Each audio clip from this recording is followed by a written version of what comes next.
तो का पंचद्वार बराड़ा धाम में बाबा जी की तरफ से ढेर सारी शुभकामनाएं, क्योंकि जब तक बाबा श्री त्रिलोक भारती जी आप लोगों को आशीर्वाद नहीं देंगे, अपनी कृपा नहीं बरसाएंगे, तब तक आप लोगों के जीवन की विपदाएं कभी दूर नहीं हो सकती।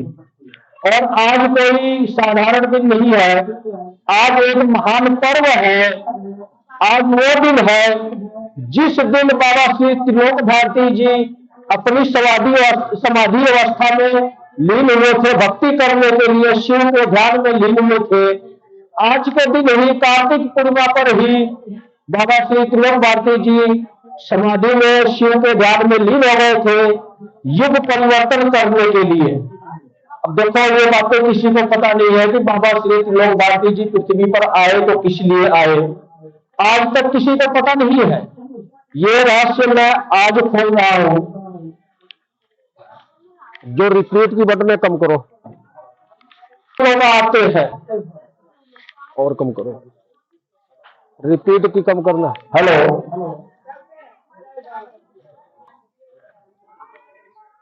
में लोग बहुत दूर दूर से जाते हैं भगत, चाहे सजाड़ा धाम हो जो राजस्थान में है, जोधपुर जिले में, या पंचद्वार बराड़ा धाम हो, या अन्य कोई बाबा श्री त्रिलोक भारती जी का धाम हो।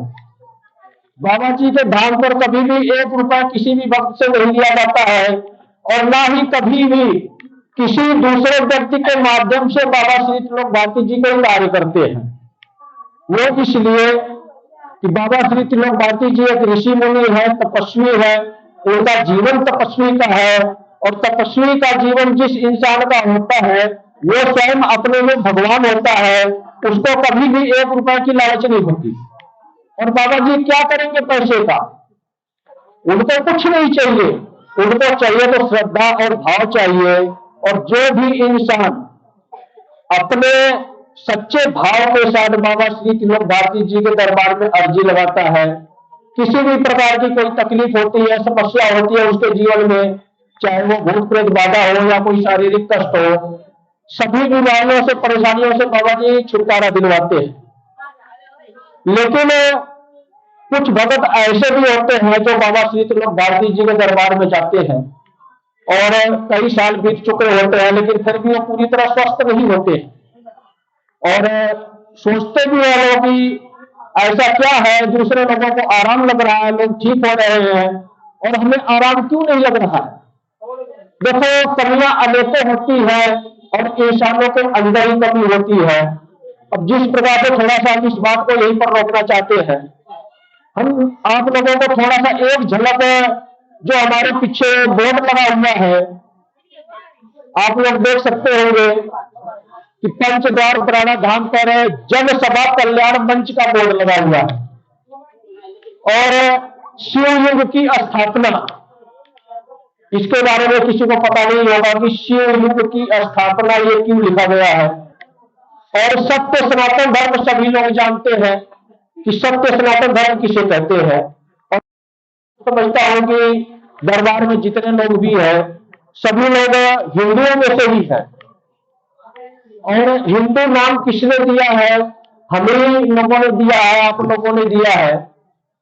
और इसके बाद आप बोर्ड पर देख सकते हैं कि हम हिंदू हैं, हमारा कर्तव्य है सत्य सनातन धर्म के नियमों का पालन करें। देखो, जो हिंदू है, हिंदू कोई जाति नहीं है, ये हमारी मानसिकता है, ये हमारी सोच है कि हम हिंदू हैं। मेन सबसे पहली बात सोचने की यह है कि हम सिर्फ एक इंसानियत है। और इसके बाद आप लोग देख सकते होंगे कि भक्ति की क्रांति जगाओ, हर घर में शिव को बुलाओ। ये कोई साधारण बात नहीं है। आज वो समय आ गया है कि अगर भक्ति की क्रांति नहीं जगाते हैं, हर घर में शिव को नहीं बुलाते हैं, कुछ समय बाद ही आप लोगों को समझ में आ जाएगा कि मैं ये बात क्यों कह रहा हूं। और इसके बाद सबसे लास्ट में लिखा हुआ है, हर हर शिव घर घर शिव, यही हमारा संकल्प, यही हमारा उद्देश्य, यही हमारा संकल्प, यही हमारा उद्देश्य। देखो, ये एक क्रांतिकारी आंदोलन है जो कि आप लोग देख सकते हैं।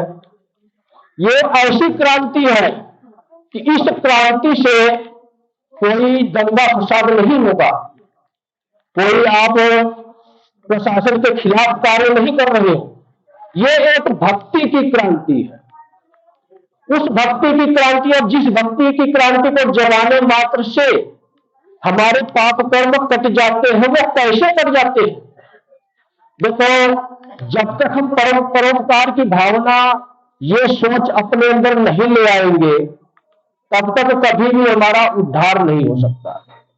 सबसे पहले दोषी हम यही से होते हैं कि अगर हम किसी दूसरे व्यक्ति का बुरा सोचते हैं, उसका दंड हमें मिलता है, क्योंकि हमने किसी के जीवन में रुकावटें पैदा करने के लिए सोचा, अपने स्वार्थ के लिए, अपने मुनाफे के लिए किसी का नुकसान सोचा।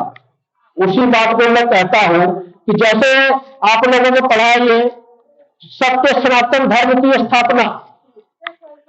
सत्य का मतलब क्या है, आप लोगों को पहले ये पता होना चाहिए। देखो, सत्य शिव है, शिव का ही प्रतीक है सत्य, और सनातन पूरी दुनिया है। सनातन का मतलब ये नहीं है कि सिर्फ हिंदू ही सनातन है।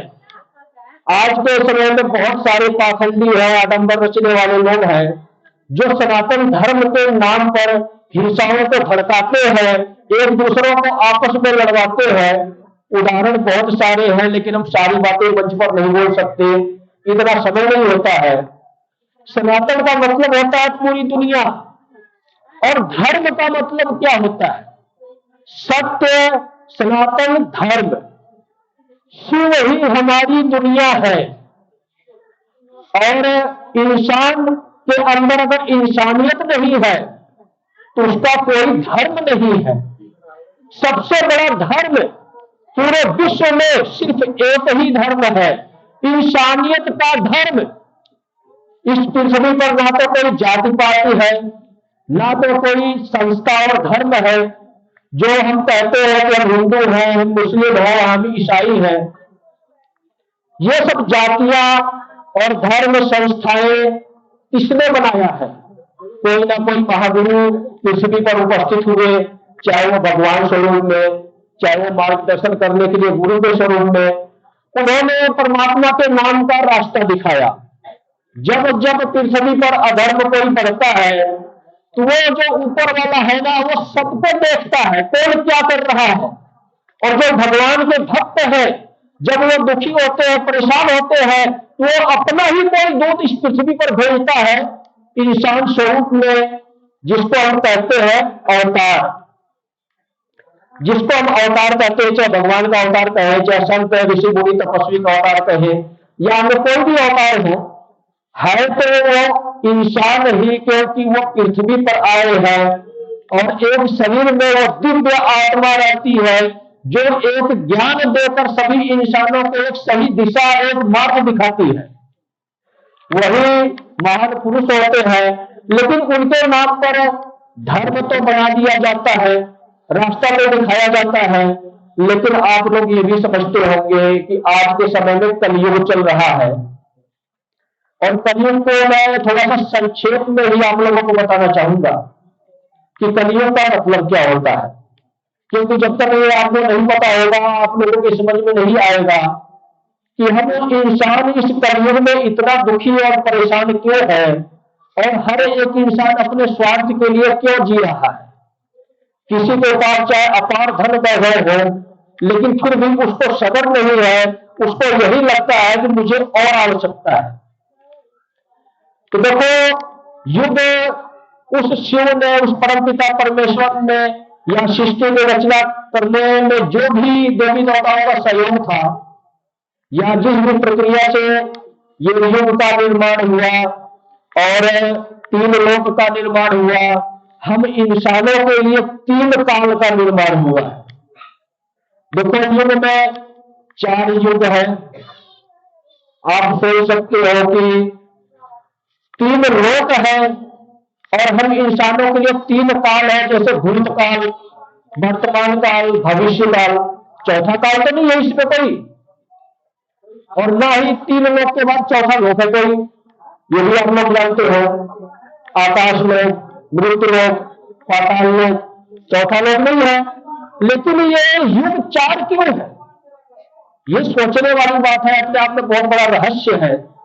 ये ज्ञान आप लोगों को बाहर कहीं नहीं मिलेगा, ना ही कोई धर्मदेव या मतलेश्वर आपको दे सकता है, क्योंकि ये ज्ञान आज ही उपस्थित किया जा रहा है धर्म युग की स्थापना के लिए, कलयुग को हराने के लिए, रोकने के लिए, सभी पृथ्वी पर रहने वाले जीव जंतु प्राणियों की सुरक्षा के लिए युग परिवर्तन का काम चल रहा है।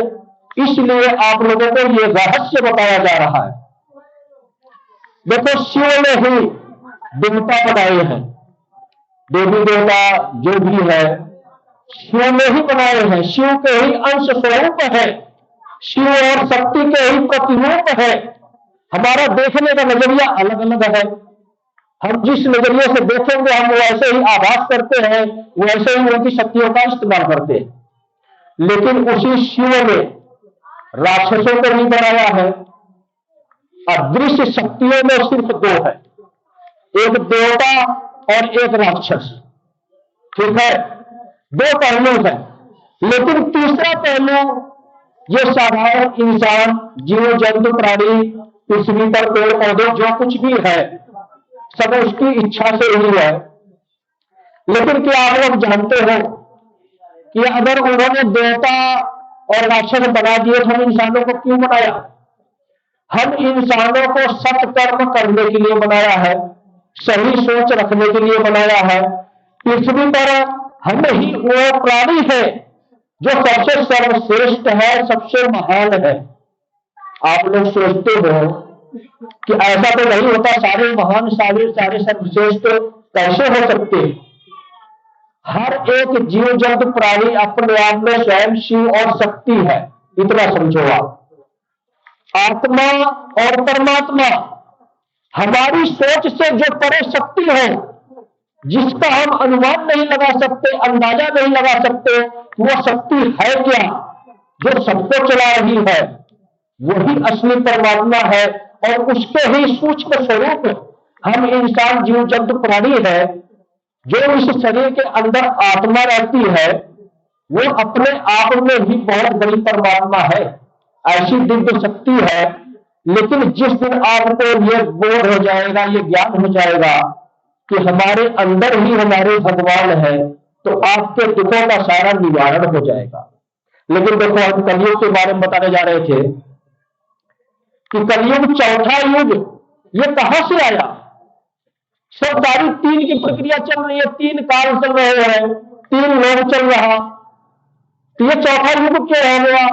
त्रिदेव, शिव के ही 3 स्वरूप है, ब्रह्मा विष्णु महेश।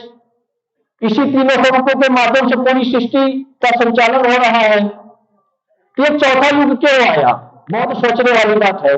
चौथा युग तो आना ही नहीं चाहिए। तो देखो, देवता परमात्मा के ही अंश स्वरूप है, अंश शक्ति है। उसी प्रकार राक्षस भी शिव का ही बनाए हुए है। किस लिए बनाए ये आपको अवश्य पता होना चाहिए कि जब उस शिव ने, उस शक्ति ने अपना प्रतिरूप, अपना प्रतिस्वरूप दिया इस पृथ्वी पर स्त्रीलिंग और पुरुषलिंग के माध्यम से, ताकि हम अपने परिवार का पालन पोषण कर सके, आगे परिवार को और सृष्टि को चला सके। कभी भी अगर शिव और शक्ति लिमिटेड फिक्स जीव जंतु प्राणी इंसान बना देते, ये युग परिवर्तन की प्रक्रिया कभी होती नहीं, वही रुकी रहती, स्थिर रहती। और ये स्थिर ही थी। पहले जितनी आवश्यकता थी उतने ही देवी देवता शिव और शक्ति के माध्यम से उपस्थित हुए पूरे ब्रह्मांड में। उतने ही इंसान, जीव जंतु प्राणी, पहाड़ या जो भी प्राकृतिक सुविधाएं हैं, ये सब सुविधाएं ही है जो इस पृथ्वी पर पेड़ पौधे या अनाज या जो कुछ भी हम कर रहे हैं, सुविधा हम लोगों के लिए है। ये सब कुछ एक सीमित अवस्था में थी पहले। तो सृष्टि वही को वही थी, चाहे पैर कोई नहीं थी, ना कोई बालक पैदा हो सकता है, ना परिवार आगे बढ़ सकता है, जो 2 है चुपचाप है। इसलिए शिव ने ही ये फैसला लिया कि अब सृष्टि को आगे बढ़ाना होगा। इसलिए शिव पृथ्वी पर महेश के स्वरूप में, शिव शंकर के स्वरूप में माता पार्वती जी के साथ विवाह संपन्न किए और एक परिवार के माध्यम से हम इंसानों को जीने की राह सिखाकर गए। बहुत बड़ा योगदान है ये। यही परिवार के माध्यम से हम इंसान अपना जीवन व्यतीत करते हैं और परिवार के कानून और कायदे के दायरे में रहकर जो इंसान रहता है वही भगवान बनता है। और इस परिवार के सीमाओं से जो इंसान बाहर जाता है वो हैवान बनता है, वो शैतान बनता है, वो राक्षस बनता है।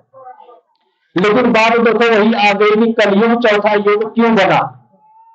चौथा युग इसीलिए बनाया था, हमने आप लोगों को यही बताया कि अगर हम अपने माँ बाप के संस्कारों का पालन नहीं करते हैं, उनकी बात नहीं मानते हैं, अपनी मनमानी करते हैं, बुरी आदतें सीखेंगे, बुरी संगत में जाएंगे, तो हम अच्छे इंसान नहीं होंगे, पाप कर्म करेंगे, हमें सजा मिलेगी फिर। क्योंकि सत्य के मार्ग पर चलने के से ही हम भगवान तक पहुंच सकते हैं, अपने जीवन की विपदाओं को दूर भगा सकते हैं। लेकिन अब जब सत्य के मार्ग पर नहीं चलेंगे तो हमें सजा कौन देगा?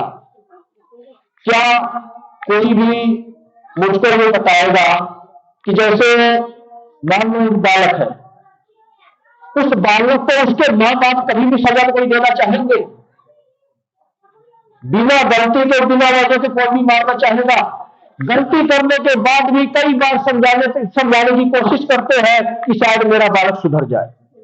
चाहे लाख गलती किया हो, माँ बाप कभी नहीं चाहेंगे कि मेरा बालक दुखी हो, हमेशा यही चाहेंगे कि यह सुखी हो, सभी गलतियों को माफ करते हैं।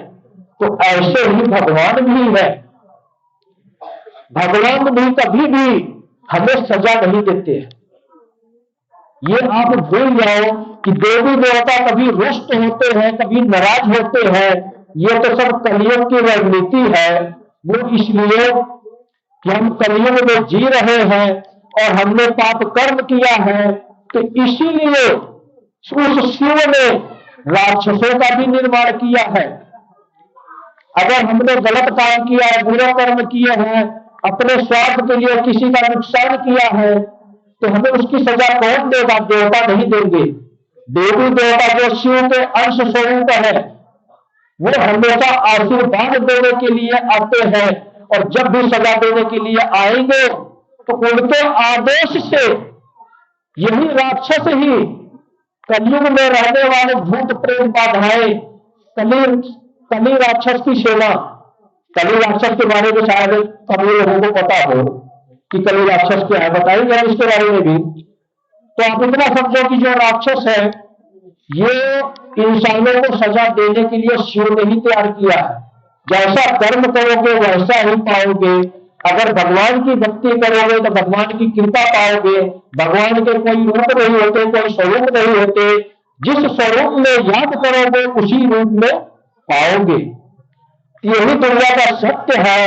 और कलयुग क्यों बना ये अब मैं आप लोगों को बताता हूं। जब देवी देवता बने तो देवी देवताओं को तो शिव ने स्वर्ग लोक दे दिया, इसलिए दे दिया कि जब पृथ्वी पर इंसान भगवान के ही प्रतिरूप है, भगवान के ही स्वरूप है, जब ये भगवान की भक्ति करेंगे तो इनको तो कोई ना कोई पद देना पड़ेगा। इसीलिए स्वर्ग लोक का निर्माण हुआ।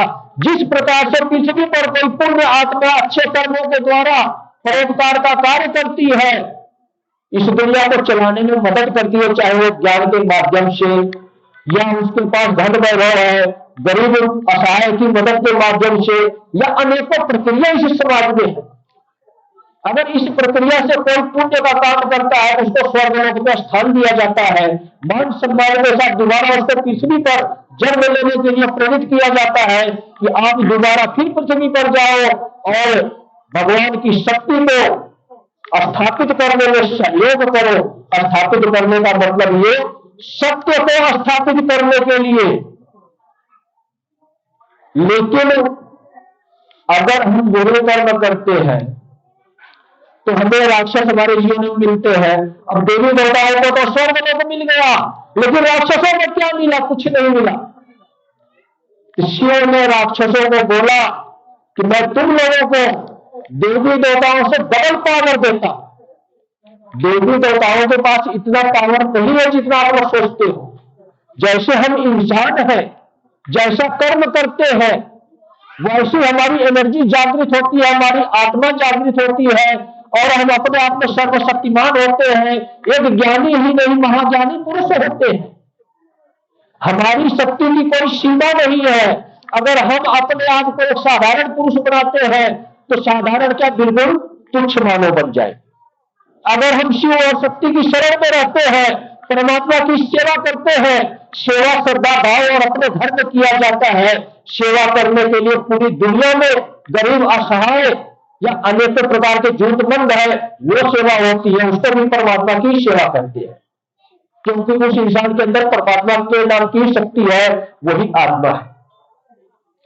इसी प्रकार से राक्षसों को शिव ने पूरा एक युग ही दे दिया कि जाओ, इनको तो मैंने स्वर्गलोक दिया, उस स्वर्गलोक में यही इंसान जाएंगे, जो अच्छे कर्म करेंगे वही इंसान जाएंगे स्वर्गलोक में। लेकिन ये देखो कि देवताओं से डबल पावर तुम्हें मैं दे रहा हूं, फिक्स पावर दे रहा हूं, जिस पावर को कभी कोई कम नहीं कर सकता। अंत हो सकता है तुम्हारा, लेकिन पावर जन्म लेते ही तुम्हारी पावर डबल होगी। आज देखो देवी देवता पृथ्वी लोक पर आते हैं अवतार के स्वरूप में, बिल्कुल एक साधारण इंसान बनकर आते हैं। जब तक उनका मार्गदर्शन नहीं होता है गुरु के माध्यम से, भगवान के माध्यम से, तब तक वो अपनी शक्तियों को जागृत नहीं कर सकते, स्वयं को पहचान नहीं सकते। उनको कर्म करना पड़ता है। लेकिन एक राक्षस है, वो कैसा है, आप लोग मेरी बातों को समझ सकते होंगे। शायद पंचद्वार बराड़ धाम में जितने भी भगत आए हैं, मैं समझता हूं कि 50% लोग तो ऐसे हैं इसमें जिनको आभास होगा कि भूत प्रेत और राक्षस क्या है। अगर कोई बात करना चाहता है इस बात पर तो कर सकता है, तो ऐसी बात नहीं। इनको देखो भाई साहब, जरा आप बताओ अपने बारे में कि भूत प्रेत राक्षस से आप किस प्रकार से पीड़ित हो।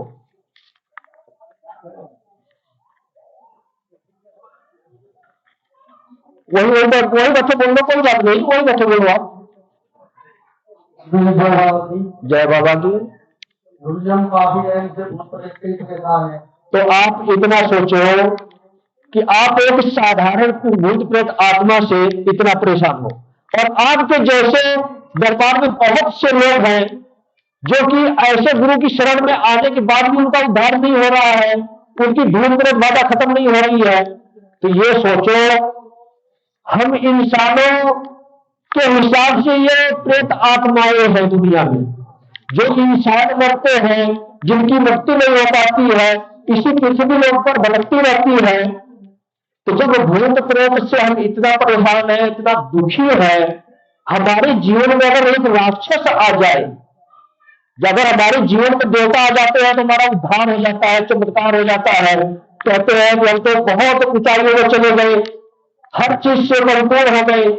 लेकिन अगर एक राक्षस आ जाए तो बताओ क्या होगा आपके जीवन में, भूचाल आ जाएगा एक हिसाब से। क्योंकि राक्षस देवी देवताओं से भी पावरफुल है, लेकिन उनकी सीमित शक्ति है। इसके बारे में किसी को पता नहीं है। देखो आज वो सारे रहस्य में खोल रहा हूं, और बहुत अनिवार्य है ये रहस्य खोलना।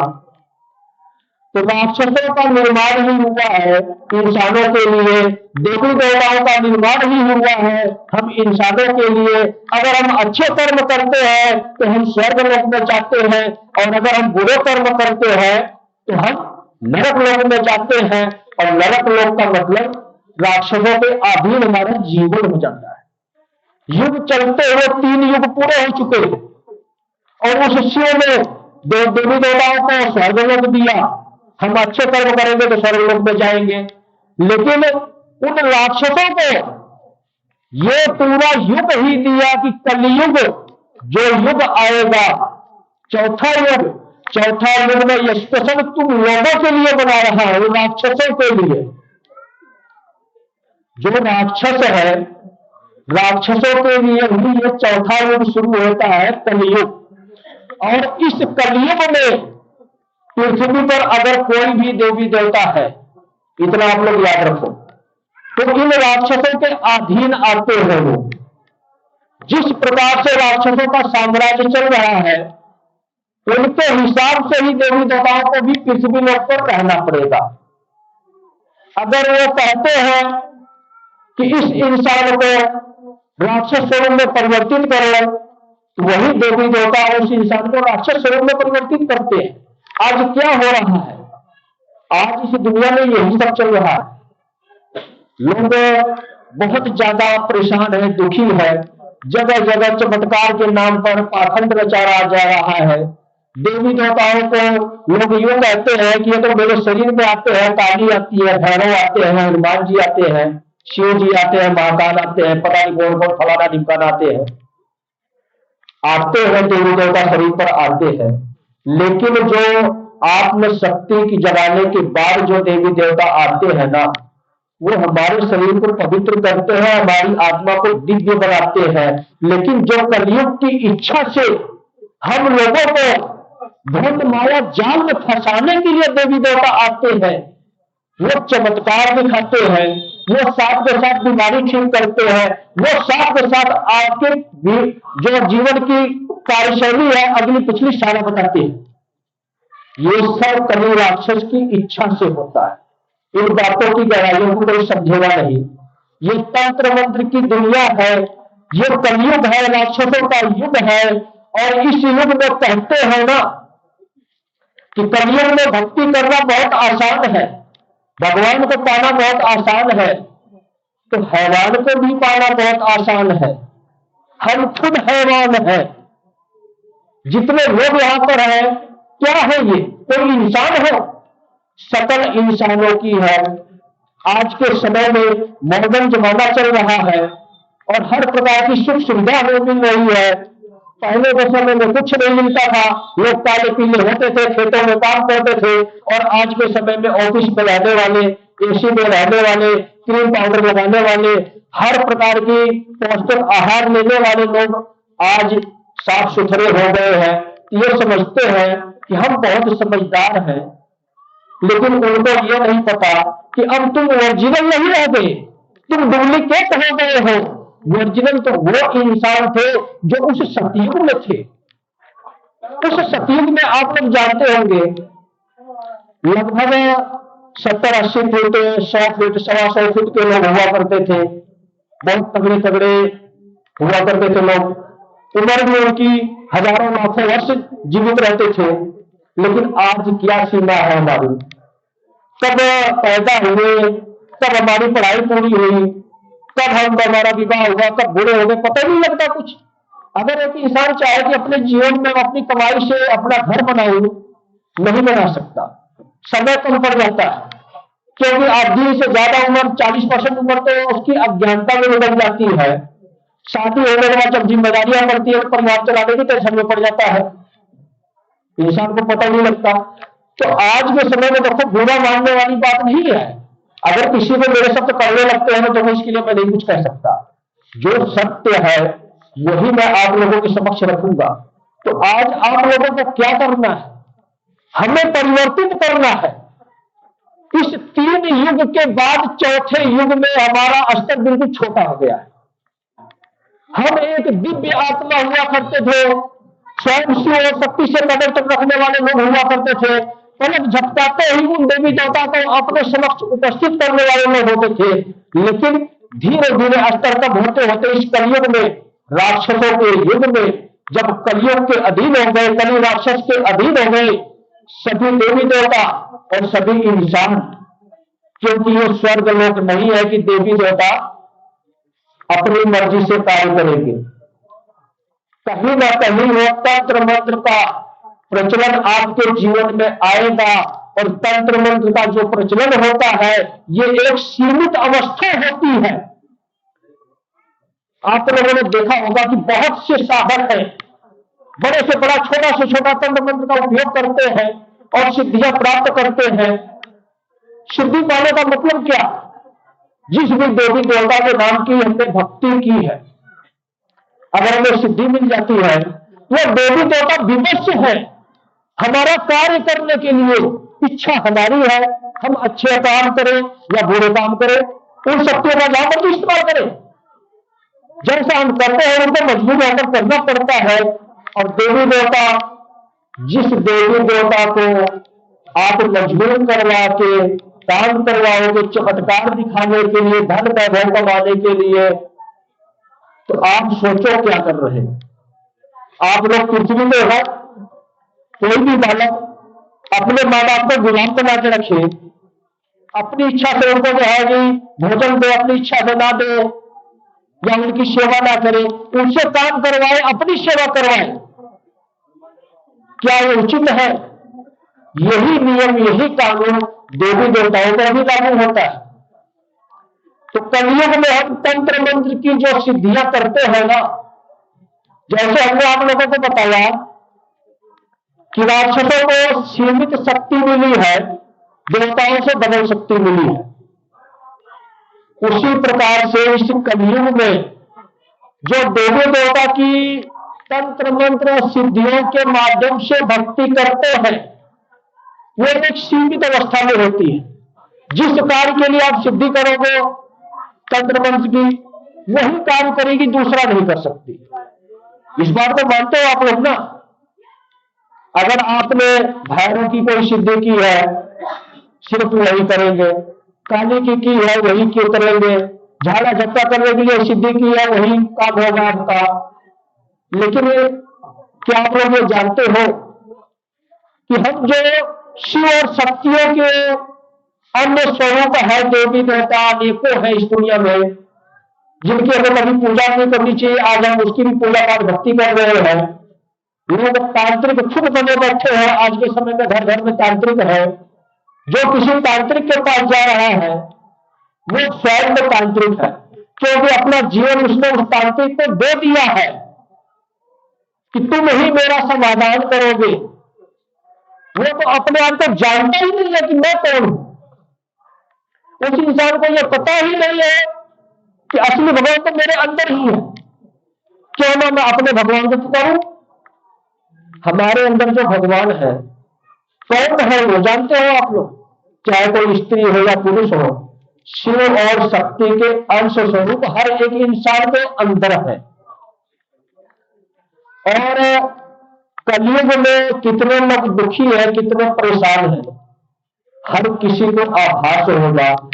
आज के समय में इतना ज्यादा आडंबर और पाखंड फैल गया है, जहां देखो वही दिव्य दरबार लग रहे हैं, कोई ना कोई देवी देवता उसी इंसान के ऊपर आ रहे हैं और लोगों का चमत्कार के नाम पर ठग रहे हैं।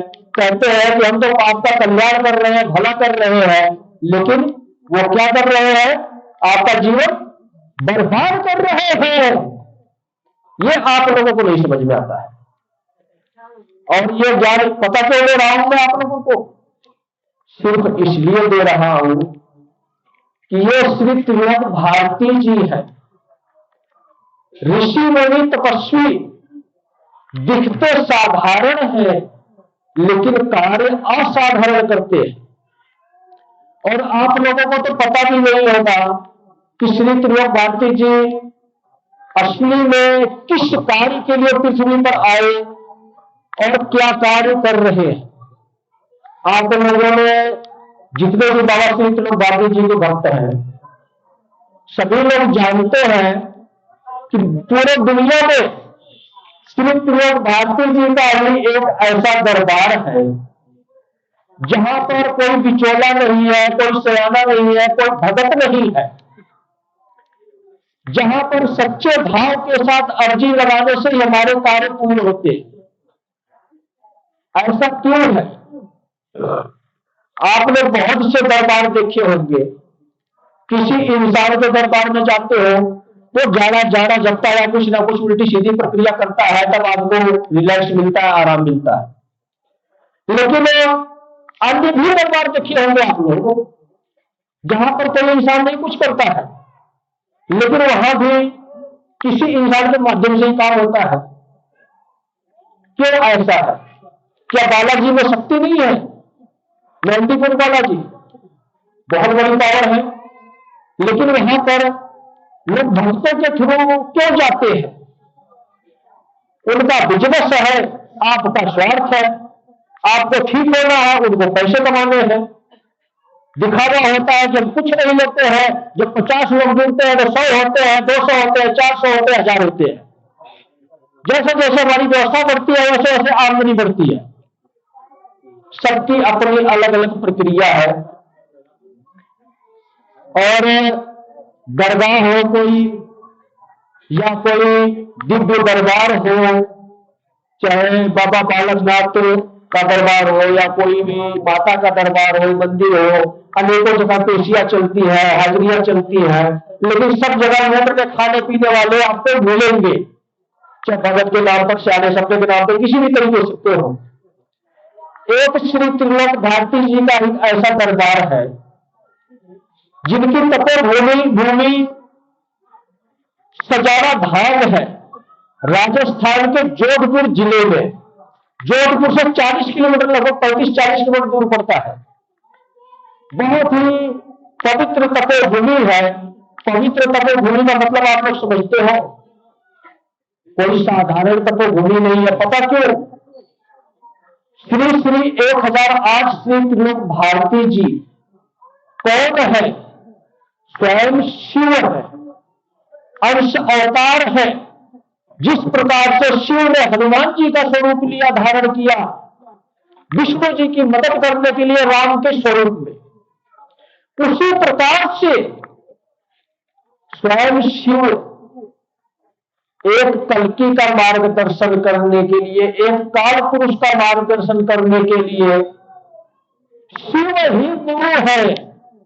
सभी लोग जानते होंगे, कहते भी हैं लोग कि दुनिया में कोई सबसे बड़ा गुरु, सबसे सर्वश्रेष्ठ गुरु है वो शिव है।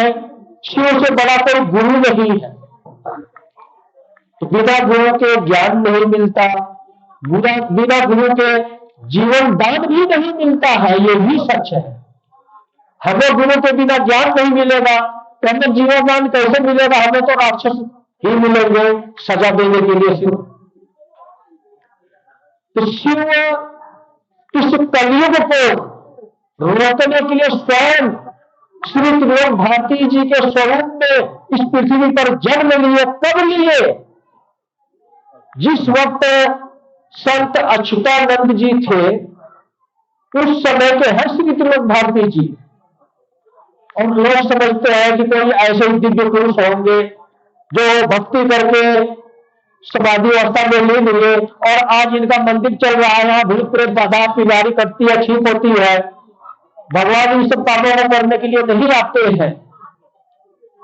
अगर ये प्रक्रिया शुरू हुई बाबा श्री त्रिलोक भारती जी के धाम पर, बीमारी ठीक होने की, भूत प्रेत बाधा ठीक होने की, तो क्यों हुई? कल्कि के उदय का समय हो चुका था। जो कहते हैं ना कि पृथ्वी पर युग परिवर्तन करने के लिए अवतार होते हैं, चाहे श्री राम जी का अवतार हो, चाहे श्री कृष्ण जी का अवतार हो, चाहे अन्य किसी भी देवी देवता का अवतार होता है। समय समय पर जब अधर्म और पाप बढ़ता है तो इस पृथ्वी पर अवतार होते हैं। तो उसी प्रकार से कल्कि अवतार जब हो चुका तो कल्कि अवतार होने के बाद ये गुप्त में रहस्य में रखा गया। लेकिन उसी वक्त से स्वयं एक गुरु पूरी दुनिया का मार्गदर्शन करने के लिए एक्टिव हो गए, जो समाधि अवस्था में थे। शिव एक गुरु बनकर आए कल्कि का मार्गदर्शन करने के लिए। यही दुनिया का असली सत्य है।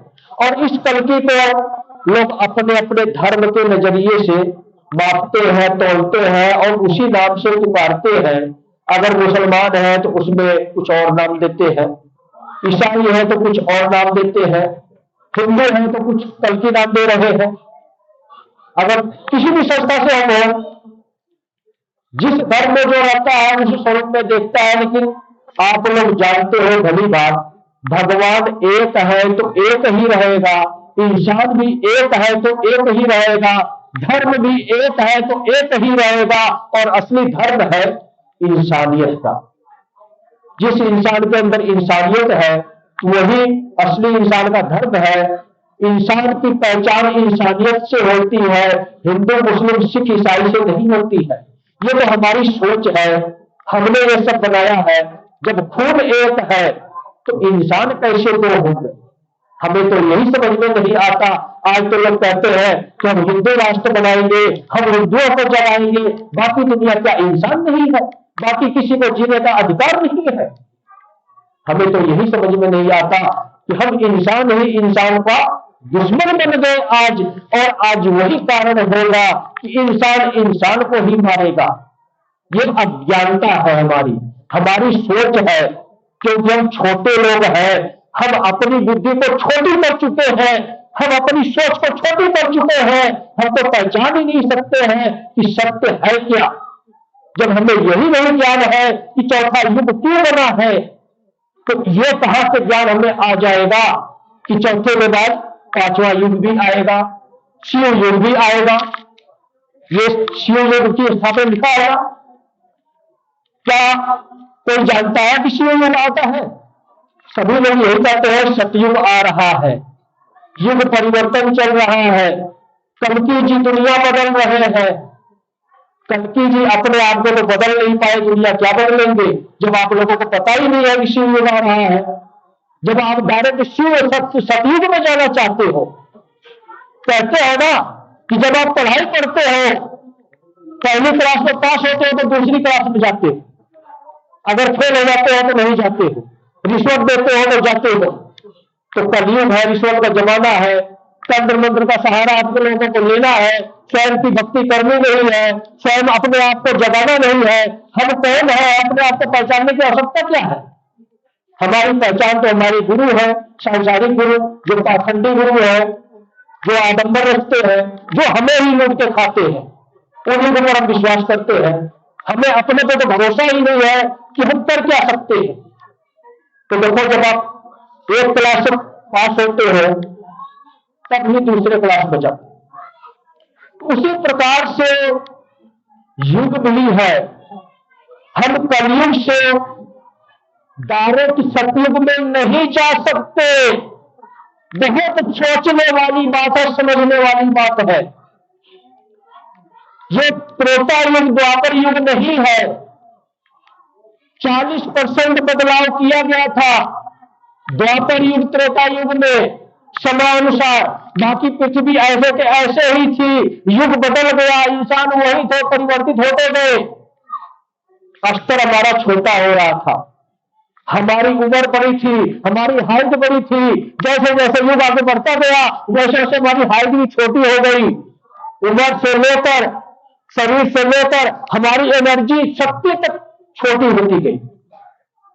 तो आज हम इस ऊंचाइयों में जाना चाहते हैं, कुछ सतयुग की बात करते हैं कि तो सतयुग आएगा, हम सतयुग में जाएंगे। ऐसे कैसे जाओगे? आपको कोर्स करना पड़ेगा, पढ़ाई करनी पड़ेगी। जब आप नौकरी लगने के लिए पढ़ाई करते हो, अपने सपने को साकार करने के लिए पढ़ाई करते हो, सर्टिफिकेट मिलता है, यही प्रूफ आपका होता है, आपको नौकरी मिलती है। तो ये जो शिव युग आ रहा है ना, आप लोगों को पढ़ाने के लिए आया है, सिखाने के लिए आया है कि सतयुग के सारे नियम शिव युग में सभी इंसानों को सिखाए जाएंगे। शिव युग में ही उनको पूर्ण बनाया जाएगा। आप लोग क्या समझते हो, शिव युग इतना सा है, 2-4 साल में युग परिवर्तन हो जाएगा? मानव परिवर्तन तो होता नहीं। अपने घर को तो आप 1-2 साल में सुधार नहीं सकते। आपका बच्चा बिगड़ा हुआ है तो उसको आप समझा नहीं सकते। युग परिवर्तन ऐसे कैसे हो जाएगा? कोई ये छोटा मोटा खेल नहीं है युग परिवर्तन करना। हर मानव को परिवर्तित करना, हर इंसान की सोच को बदलना, सत्य का मार्ग दिखाना, यह होता है असली युग परिवर्तन। भगवान एक है, हमारे माँ बाप भी एक ही है। अगर किसी के माँ बाप 2 हो, भगवान को 2 बनाओ। तो कैसे आप लोगों ने सोच लिया कि हम अलग अलग हैं, हमें सोच बदलनी है। हमारी ये पहली क्लास की पढ़ाई है, हमें समझना होगा, हमें एक एक बात सीखनी होगी। सत्य की खोज चैनल पर वीडियो आप लोगों को मिलेगी, भक्ति सागर पंचद्वार बराड़ा धाम। सत्य की खोज वीडियो आप देखना, आपको शायद कुछ समझ में आ जाए। कि हमारे पहले क्लास की पढ़ाई चल रही है, हमें 2028 से पहले पहले अपने आप को परिवर्तित कर देना है। ये सत्य है बिल्कुल। जो इंसान, मैं ये कहता हूं कि जो इंसान इस भ्रम में है कि जैसी दुनिया दिख रही है रंग बिरंगी ऐसे ही रहेगी, 3 साल से मैं बता रहा हूं, मैं सिर्फ 3 साल रुक जाओ, मुझे दिखाना पड़ेगी सुविधा सुख और ऐशो आराम की जीवन जीते हो आप लोग। वो पुराना जमाना आएगा जहां विज्ञान नहीं होगा, तो समझ जाओ विनाश कहां तक होगा, किस स्तर तक होगा, कैसे अपने आप को बचा लोगे आप लोग। जो आखिरी युग शुरू हुआ है ये कलयुग, इस कलयुग के बाद सतयुग वापस आएगा और सतयुग में जो इंसान होते हैं स्वयं परमात्मा से कनेक्ट होते हैं, स्वयं की अंतरात्मा को जगाते हैं, अन्य सारे मार्ग बंद हो जाते हैं। सारे मार्ग बंद हो जाने का मतलब यह है कि 2025 की दीपावली की अर्धरात्रि 12 बजे जितने भी देवी देवता पृथ्वी पर थे, जो देवी देवता कली राक्षस के प्रभाव से ग्रसित थे, उनको आजाद करवा दिया गया है। कुछ समय और शेष है, उसके उपरांत ये पृथ्वी लोक का पुनः त्याग कर चुके होंगे। अभी है पृथ्वी लोक पर, लेकिन अब कोई अपनी मनमानी नहीं कर सकता है। जैसे कोई कहते हैं ना कि बिगड़े हुए इंसान ही होते हैं वो, जो तंत्र मंत्र की सिद्धियां प्राप्त करके एक दूसरे को बेवकूफ बनाते हैं, छल करते हैं, पैसे खरीदते हैं, खरीदते हैं। ये सब बिजनेस है और कलयुग में बारीकी से समझना बहुत मुश्किल होता है। तो इतना समय भी नहीं होता है कि हम लोगों को इतना डिटेल में समझाए, लेकिन कहने का मतलब ये है कि पहली क्लास में आप लोगों का दाखिला हो रहा है। ये 2025 की जुलाई पूर्णिमा से मात्र 1.25 साल का अवसर है। इस बात को सोचो और समझो, विचार करो। दोबारा मैं आप लोगों को बताता हूं, जुलाई की गुरु पूर्णिमा 2025 से आप गिनती कर लो, 1.25 साल के अंदर अंदर जो इंसान स्वयं की भक्ति स्वीकार कर लेगा, शिव युग के 3 नियम को स्वीकार कर लेगा, वही इंसान जीवित रहेगा।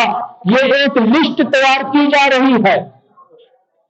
जो अधर्मी है, पाखंडी है, उनको तो सजा पहले ही मिलेगी, उनकी सिर्फ 6 महीने समय मिला है उनको इसी तरीके से। लेकिन जो साधारण इंसान है, जैसे आप लोग हो, सभी लोग अज्ञानी हो, समाज के रीति रिवाज से चल रहे हो, आपको स्वयं तो पता नहीं है कि किस मार्ग पर चलना चाहिए।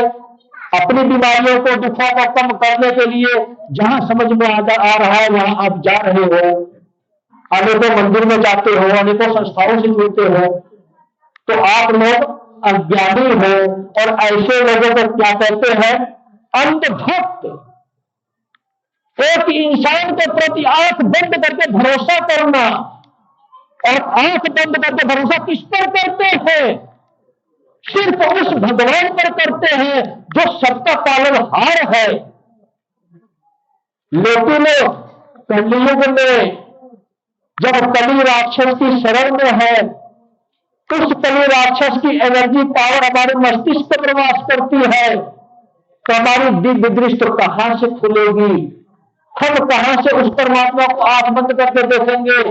हम तो अपनी आंख बंद करते हैं और एक इंसान को भगवान मान बना लेते हैं, उसी को कहते हैं यही हमारे गुरु है, यही हमारे भगवान है, यही हमारा उद्धार करेंगे।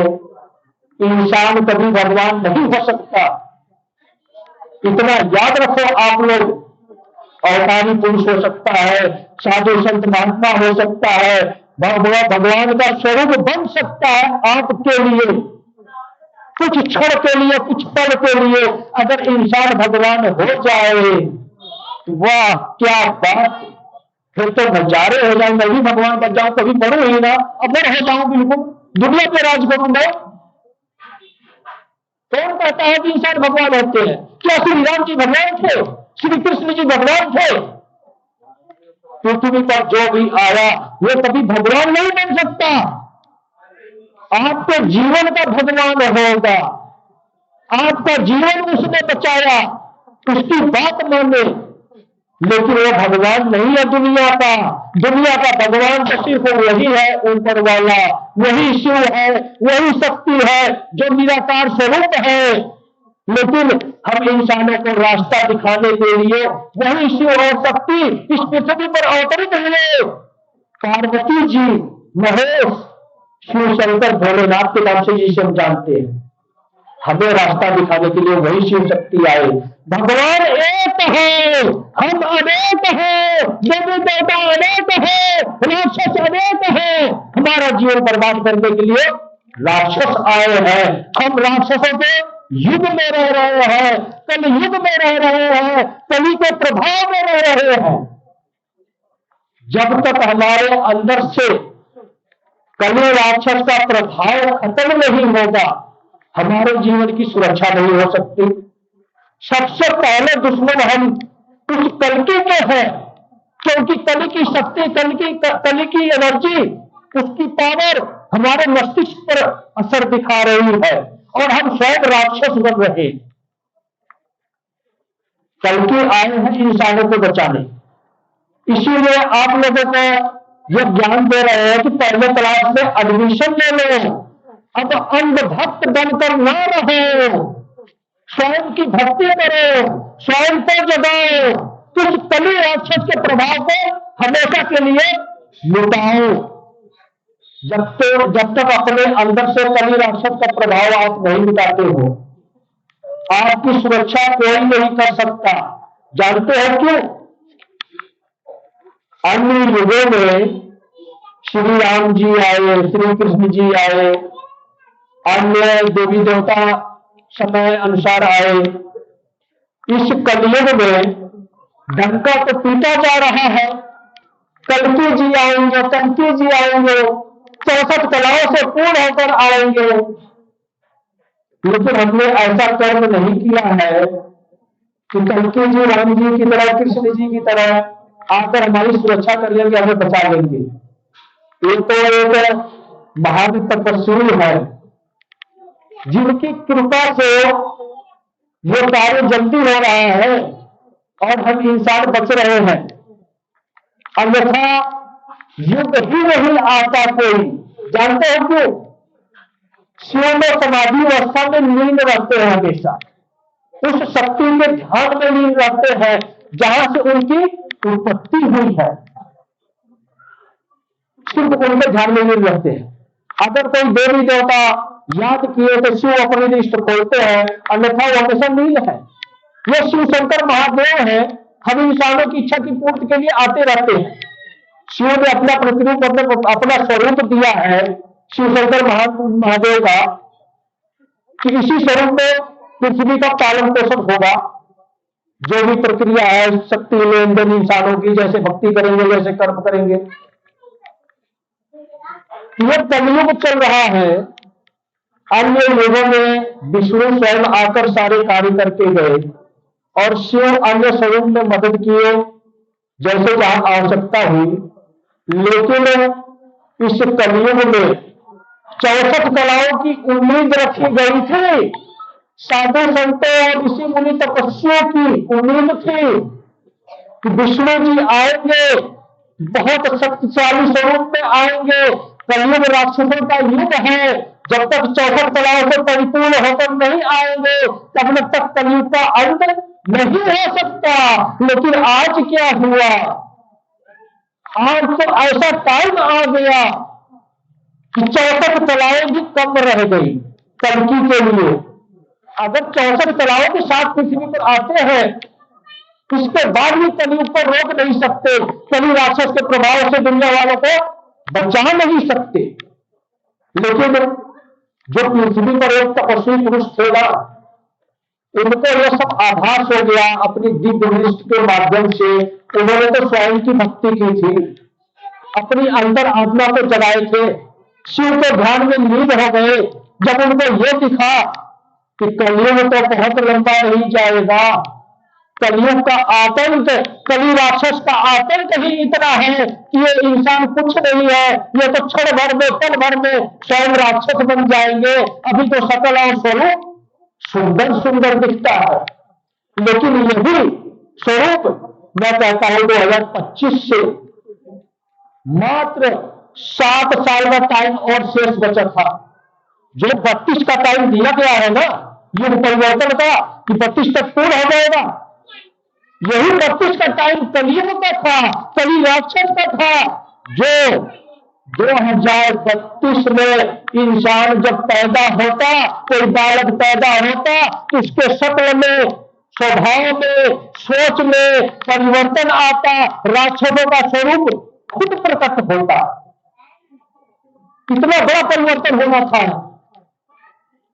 लेकिन आज उसी तपस्वी जो स्वयं की भक्ति किए थे, स्वयं अपने आप को महान बनाए थे, जिन्होंने ये देख लिया कि अब ये कलयुग में इंसानों का रहना बहुत मुश्किल हो गया है, ये तो इंसान ही राक्षस में परिवर्तित होना शुरू हो जाएंगे कुछ समय बाद, वो विष्णु के ध्यान में लीन हो गए, विष्णु की भक्ति करते रहे, विष्णु जी के दर्शन हुए और विष्णु ने उनको मार्ग दिखाया कि मैं अभी नहीं आ सकता इस पृथ्वी पर, अभी वो समय नहीं आया है जो ब्रह्मलेख है, वो समय नहीं आया है, समय से पहले मैं कैसे जाऊं, और समय पूरा होने पर जाता हूं तो मेरी तो 64 कलाएं भी कम रह जाएंगी, मैं युग परिवर्तन नहीं कर सकता, कली राक्षस का वध नहीं कर सकता। अब आप लोग कहेंगे कि जब भगवान राक्षस को नहीं मार सकते तो ऐसा क्या, और आप लोग भी सुने ही होंगे, शिव ने ही वरदान दिया था भस्मासुर को, और वही भस्मासुर शिव के पीछे पड़ गया। ये रहस्य है, दुनिया गोल है, शक्ति गोल है, हम भी गोल है, हमें ही गोल गोल में ही घूमना है, और वही प्रकाश गोल दिखाई देता है। कभी आप एक दीपक जलाओ, ज्योत जलाओ, तो हमें दूर से वह प्रकाश बिल्कुल गोल दिखाई देता है, तो हमारे समझ में नहीं आएगा। रहस्य बहुत निकलते हैं, कभी फिर हम डिटेल में समझाएंगे या कभी वीडियो के माध्यम से आप लोगों को ये रहस्य समझाएंगे। अभी तो सिर्फ ये दिखाना चाहते हैं कि कलयुग में कली राक्षस इंसानों को इतना तीव्रता से परिवर्तित किया कि आज हमारी सोच, हमारी मानसिकता राक्षसों की प्रवृत्ति की हो चुकी है, और उस तपस्वी महापुरुष की भक्ति ने रंग लाया। जब विष्णु के पास भक्ति की, विष्णु की शरण में रहकर, तो विष्णु ने मार्ग दिखाया कि अब आप जाओ शिव की शरण में, शिव को आप जगाओ, और हम भी देवी देवता को लेकर शिव के समक्ष उपस्थित होते हैं। अब तो वही इस दुनिया को बचाएंगे, वही शिव बचाएंगे। इस प्रकार से ये सत्य है, युग परिवर्तन करने की यही प्रक्रिया है। विष्णु जी स्वयं असमर्थ हो गए थे, क्योंकि शिव श्रेष्ठ है, शिव महान है, शिव ही असली भगवान है। शिव ने ही अपना प्रतिरूप, अपना स्वरूप दिया है। ब्रह्मा विष्णु महेश का पूरी दुनिया को चलाने की जिम्मेदारी दी है। शिव तो हमेशा ध्यान में लीन है, शिव में निराकार है, शिव तो ही साकार है। हम इंसान ही है साकार रूप में, हम स्वयं ही है शिव। यही सत्य है। विष्णु जी के आह्वान से उस शिव ने 2 शक्तियों को पृथ्वी पर भेजा। जैसे कहते हैं ना, शिव और शक्ति, शिव और शक्ति के स्वरूप में ही, महाकाल और महाकाली के स्वरूप में ही इस पृथ्वी पर, इस धरती पर शक्तिपीठ स्थापित किया शिव ने कलयुग में ही। ये कहानी आज से नहीं चली आ रही है। युग परिवर्तन कोई 2-4 दिन में नहीं हो जाता है। जो हमें दिखाई नहीं देता उसके बारे में हमें क्या पता है कि युग परिवर्तन कैसे होता है। तो 21,000 वर्ष पहले से वो तपस्वी पुरुष तपस्या किए, विष्णु की, शिव के निवेदन से, शिव के निवेदन से ही सारे कार्य हो रहे हैं। ये शिव, विष्णु का निवेदन हुआ शिव को। तो शिव ने सबसे पहले पृथ्वी पर महाकाल और महाकाली के स्वरूप में अपनी शक्ति की उपस्थिति दी कि जिस वक्त एक साधारण राक्षस कलयुग में वरदान कली को या राक्षस की पूरी सेवा को, राक्षसों को वरदान शिव ने ही दिया कि कलयुग तुम्हारा युग है, अपनी मर्जी से इंसानों को परिवर्तित किए करो।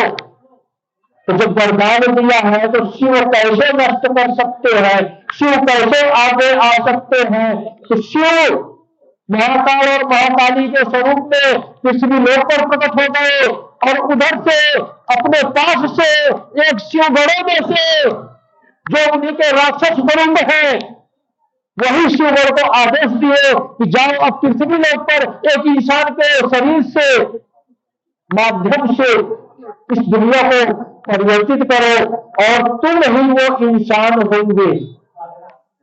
देखो दोबारा मैं समझाता हूं। शिव ने शिवगण को पृथ्वी लोक पर भेजा है विष्णु जी की मदद करने के लिए, कल्की जी की मदद करने के लिए। युग परिवर्तन दो तरह से किया जा रहा है। अन्य युगों में युग परिवर्तन नहीं हुआ था, मानव परिवर्तन हुआ था, धर्म परिवर्तन हुआ था, समुदाय परिवर्तन हुआ था। लेकिन इस कलयुग में युग परिवर्तन चलेगा, पूरी दुनिया बदली जाएगी। और युग परिवर्तन करने का मतलब होता है इस दुनिया में जितनी भी सुख सुविधा बनाई गई है, जो 2 नंबर से बनाई गई है, जो अधर्म और पाप की कमाई से बनाई गई है, सब नष्ट किया जाएगा। आप लोगों को जितनी आवश्यकता है सिर्फ उतना ही आप लोगों के पास धन वैभव बचेगा। जितनी भी फालतू सुख सुविधा होगी सब छीन ली जाएगी। यह होता है युग परिवर्तन, एक ओरिजिनल इंसान तैयार करना। और ये युग परिवर्तन एक काल पुरुष के माध्यम से हो रहा है। काल पुरुष का मतलब है ये होता है कि वो शिवगण जब एक मां के गर्भ से इंसान के स्वरूप में, बालक के स्वरूप में पैदा हुआ और बड़ा होकर एक गुरु के माध्यम से, जो श्री त्रिलोक भारती जी है, स्वयं शिव के अंश अवतार है, जब एक गुरु के माध्यम से एक इंसान स्वयं की भक्ति किया, इसी तपस्वी की तरह स्वयं को भी अपने आप को तपाया, हर तरह से पूरी दुनिया में हर प्रक्रिया में रहकर जीना सीखा और आज दुनिया को जीना सिखा रहा है। वही इंसान काल पुरुष बना है। और काल शब्द कहां से आया है?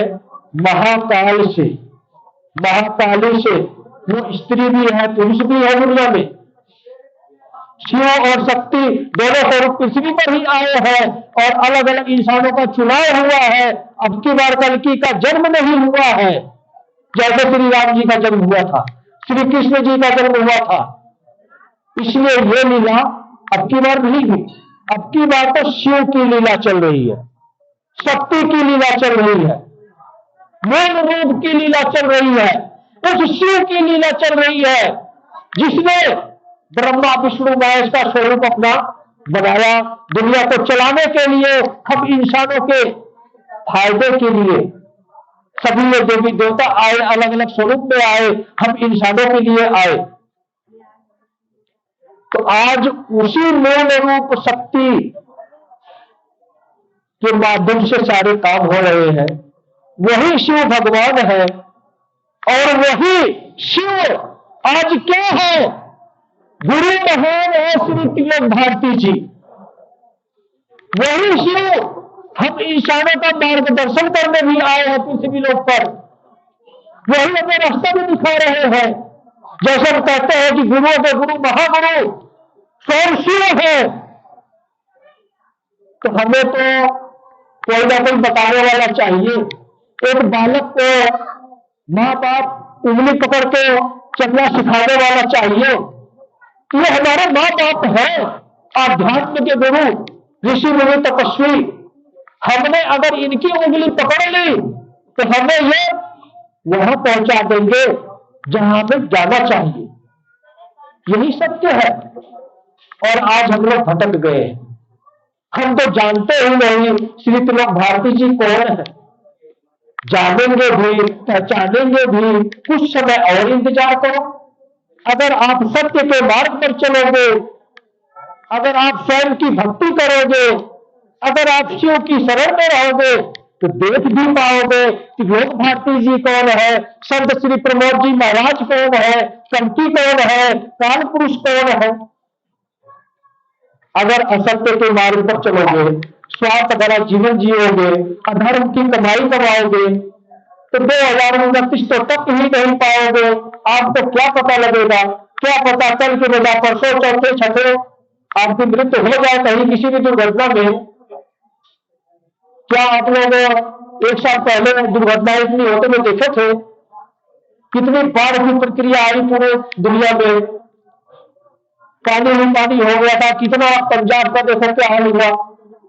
आज के समय में प्राकृतिक आपदाएं कितनी चल रही है, पहाड़ियां खिसक रही है, कितना प्रलय हो रहा है। और अब आज के समय में देख रहे हो आप लोग, चलती हुई बस में आग लग रही है, चलती हुई कार में आग लग रही है, चलती हुई ट्रेन में आग लग रही है। अब तो ट्रेन के ऊपर भी चढ़ना शुरू हो गई है। अभी ताजी घटना है कल की। ट्रेन के ऊपर चढ़ने का मतलब कितने लोग मर रहे हैं। विश्व युद्ध का माहौल बन रहा है। युग परिवर्तन, नए युग का निर्माण कब होगा? जब सारे नियम बदल जाएगा, जब एक गुरु एक भगवान हमारे जीवन में होंगे, तब नया युग शुरू होगा। और इसके लिए तो बहुत सारे कार्य करने होते हैं। तो जो बड़े बड़े शस्त्र बनाए गए हैं सभी देशों के पास है, वो सब क्या है? पहले तो बंदूक होती थी, रिवॉल्वर होता था, मशीन गन होता था, तोप होती थी। लेकिन आज बम तो छोड़ो, मिसाइल है, मिसाइल तो छोड़ो, परमाणु बम है। जैसे कहते हैं सबका बाप है ऊपर, वो शिव है, असली माँ बाप वही है। हमारी आत्मा का इस शरीर के माँ बाप इंसान है इसी पृथ्वी पर, आत्मा के माँ बाप वो है। तो हमारी बर्बादी का माँ बाप कौन है? परमाणु बम, परमाणु युद्ध। परमाणु युद्ध जब होगा ना, तब देखना, जिसको नहीं मरना वो भी मर जाएगा, असर से मर जाएगा, सूंघने मात्र से मर जाएगा। परमाणु बम की अगर गैस हमारे नाक में पहुंच गई, वातावरण में फैल जाएगा और इंसान मरना शुरू हो जाएगा। अधर्मियों को मिटाने के लिए जितने अधर्मी होंगे सब इसी प्रकार की समस्या से मरेंगे। लोग सोचेंगे ये कौन सी बीमारी आ गई जिसका कोई इलाज नहीं है। अधर्मियों को मारने की रणनीति बनाई गई है काल पुरुष की, इसीलिए परमाणु बम तैयार हुआ है। जिस दिन परमाणु बम चलेगा तो देखे जाओ क्या होता है। 6-7 महीने बाद देखना कहां से कहां पहुंच जाओगे। सिर्फ 6-7 महीने, ज्यादा समय नहीं है। आप लोग कहीं सोचते हो कि दुनिया ऐसे ही चलेगी, हम ऐसे ही खुश रहेंगे? खुश वही रहेगा जो अपने भगवान में खुश होगा। अगर हम अपने भगवान को खुश करते हैं, उनका नाम जप करते हैं, उनका सुमिरन करते हैं, उनकी भक्ति करते हैं, हम स्वयं में नहा रहते हैं, स्वयं की अंतर आत्मा को भगवान बनाते हैं, वही इंसान खुश रहेगा। अब इतना याद रखो, मेरी बातों को कोई हल्के में ना ले। मुझे तलकी नहीं करना है, मुझे नाम नहीं चाहिए। कल्कि की क्या औकात है? कल्कि की ये औकात नहीं है। जैसे हमने आप लोगों को बताया ना कि आप लोगों के शरीर के माँ बाप पृथ्वी पर है, तो माँ बाप के आगे बच्चों की कोई औकात नहीं होती है, और वही इंसान औकात दिखाता है माँ बाप के सामने जो राक्षसी जीवन जीता होगा। वही कहता होगा कि माँ बाप कुछ नहीं है मेरे लिए, जो अपने माँ बाप को महान बनाता है, तो उस माँ बाप के सामने उस बच्चे की औकात नहीं होती है। उसी प्रकार हमारा असली माँ बाप वो है, उसके सामने हमारी औकात नहीं है। ये पृथ्वी पर रहने वाले इंसानों के लिए बातें हैं, लेकिन जैसे मैं अपने आप को कल्कि कहता हूं कि मैं कल्कि हूं, मैं कहां से आया हूं? जहां से आप लोग आए हो, आप भी तो उसी के अंश स्वरूप हो। आत्मा और परमात्मा उसी परमात्मा के अंश स्वरूप हो, वहीं से तो मैं भी आया हूं, कोई स्पेशल तो नहीं हूं। कर्म मेरे मुझे स्पेशल बनाए हैं, मेरे कर्म मुझे कल्कि बनाए हैं, मेरे कर्म मुझे काल पुरुष बनाए हैं, और मेरे कर्म मुझे संत श्री प्रहलाद जी महाराज बनाए हैं। आज वही तीनों स्वरूप उस शिव का, जिस प्रकार से ब्रह्मा विष्णु महेश, ठीक वही स्वरूप मेरा है। दिखता प्रमोद हूं आप लोगों की तरह, कल्कि भी बन जाऊंगा, काल पुरुष भी बन जाऊंगा, भक्तों का कल्याण करने के लिए कल्कि बनूंगा, रास्ता सही दिखाऊंगा, आपको आपके माँ बाप तक पहुंचाऊंगा। कौन? इस आत्मा के माँ बाप जो शिव और शक्ति है, वहां तक पहुंचाऊंगा तो कल्कि बन जाऊंगा। अगर मेरी बात नहीं मानते हो, मेरा क्या नुकसान है? कोई ये सोचता है मैं सुपारी दे दूंगा, प्रमोद के नाम की, कल्कि के नाम की, मरवा दूंगा, ये कर दूंगा, मिसाइल करवा दूंगा, जिसको जो करना है करके देख ले। दुनिया में कोई ऐसा है जो मुझे मृत्यु दंड दे सके? मैं मृत्यु दंड देने आया हूं, मेरे पास पूरे दुनिया का हिसाब किताब है। ये मेरा अहंकार नहीं है। आप लोग कहीं ये सोचते हो कि मेरा ये अहंकार है कि मुझे कोई मार नहीं सकता, मैं अपने आप को भगवान कहता हूं। मैं भगवान नहीं हूं, मैं आप लोगों की तरह एक इंसान हूं, जिसका नाम है कल्कि, जिसका नाम है काल पुरुष, जिसका नाम है संत श्री प्रहलाद जी महाराज। ब्रह्मा विष्णु महेश के तीनों समावेश मेरे अंदर है। यही कल्कि आपका जीवन उद्धार करने के लिए आया है, वही विष्णु का स्वरूप। लेकिन वही काल पुरुष आपका जीवन बर्बाद करने के लिए आया है, आपका अंत करने के लिए आया है, वही शिव का स्वरूप। लेकिन वही ब्रह्मा का स्वरूप एक गुरु बनकर आया है। अब मैं ये बात कहूंगा कि पूरी दुनिया में कोई भी जीवित इंसान में ऐसा गुरु नहीं है जो मेरा मुकाबला कर सके। आप लोग कहोगे चलना क्या फेंक रहा, ये फेंकने की बात नहीं है। समय समय पे इंसान की दिव्य दृष्टि खुलती है, भक्ति के माध्यम से दिव्य दृष्टि खुलती है। अगर मैं सोचूं कि 24 घंटे मैं ऐसे इसी दुनिया में रहूंगा, ऐसे नहीं होगा। दुनिया में आया हूं, इंसानों के बीच रहना है, घुल मिल कर रहना है, अपना बना के रहना है, एक परिवार की तरह। भगवान जिस लिए आते हैं वो कार्य करते हैं। कल्कि आए हैं भक्तों का कल्याण करने। कल्कि का ज्ञान महाज्ञान, सत्य तक कल्कि पहुंचाना चाहते हैं, शिव तक कल्कि पहुंचाना चाहते हैं, शिव युग में पहुंचाना चाहते हैं, ताकि आप सतयुग से छलांग लगा सको। कहां? शिव युग से सतयुग में। शिव युग में से छलांग लगाओगे पढ़ाई करके। ये कोर्स चल रहा है, ये एडमिशन चल रहा है, लास्ट एडमिशन डेट है जुलाई की 2025 की गुरु पूर्णिमा से शुरू होती है। 1.25 साल जोड़ लो, आप हिसाब किताब लगा लो। 2026 की जुलाई की गुरु पूर्णिमा के बाद कुछ समय बाद तक जाएगा 1.25 साल।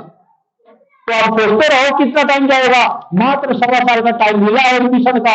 जिसको अपना जीवन बचाना है, स्वयं की भक्ति पे आओ, नहीं तो आपकी फाइल आ चुकी है, और वो फाइल 2025 की दीपावली की और रात्रि 12 बजे खोल दी गई थी।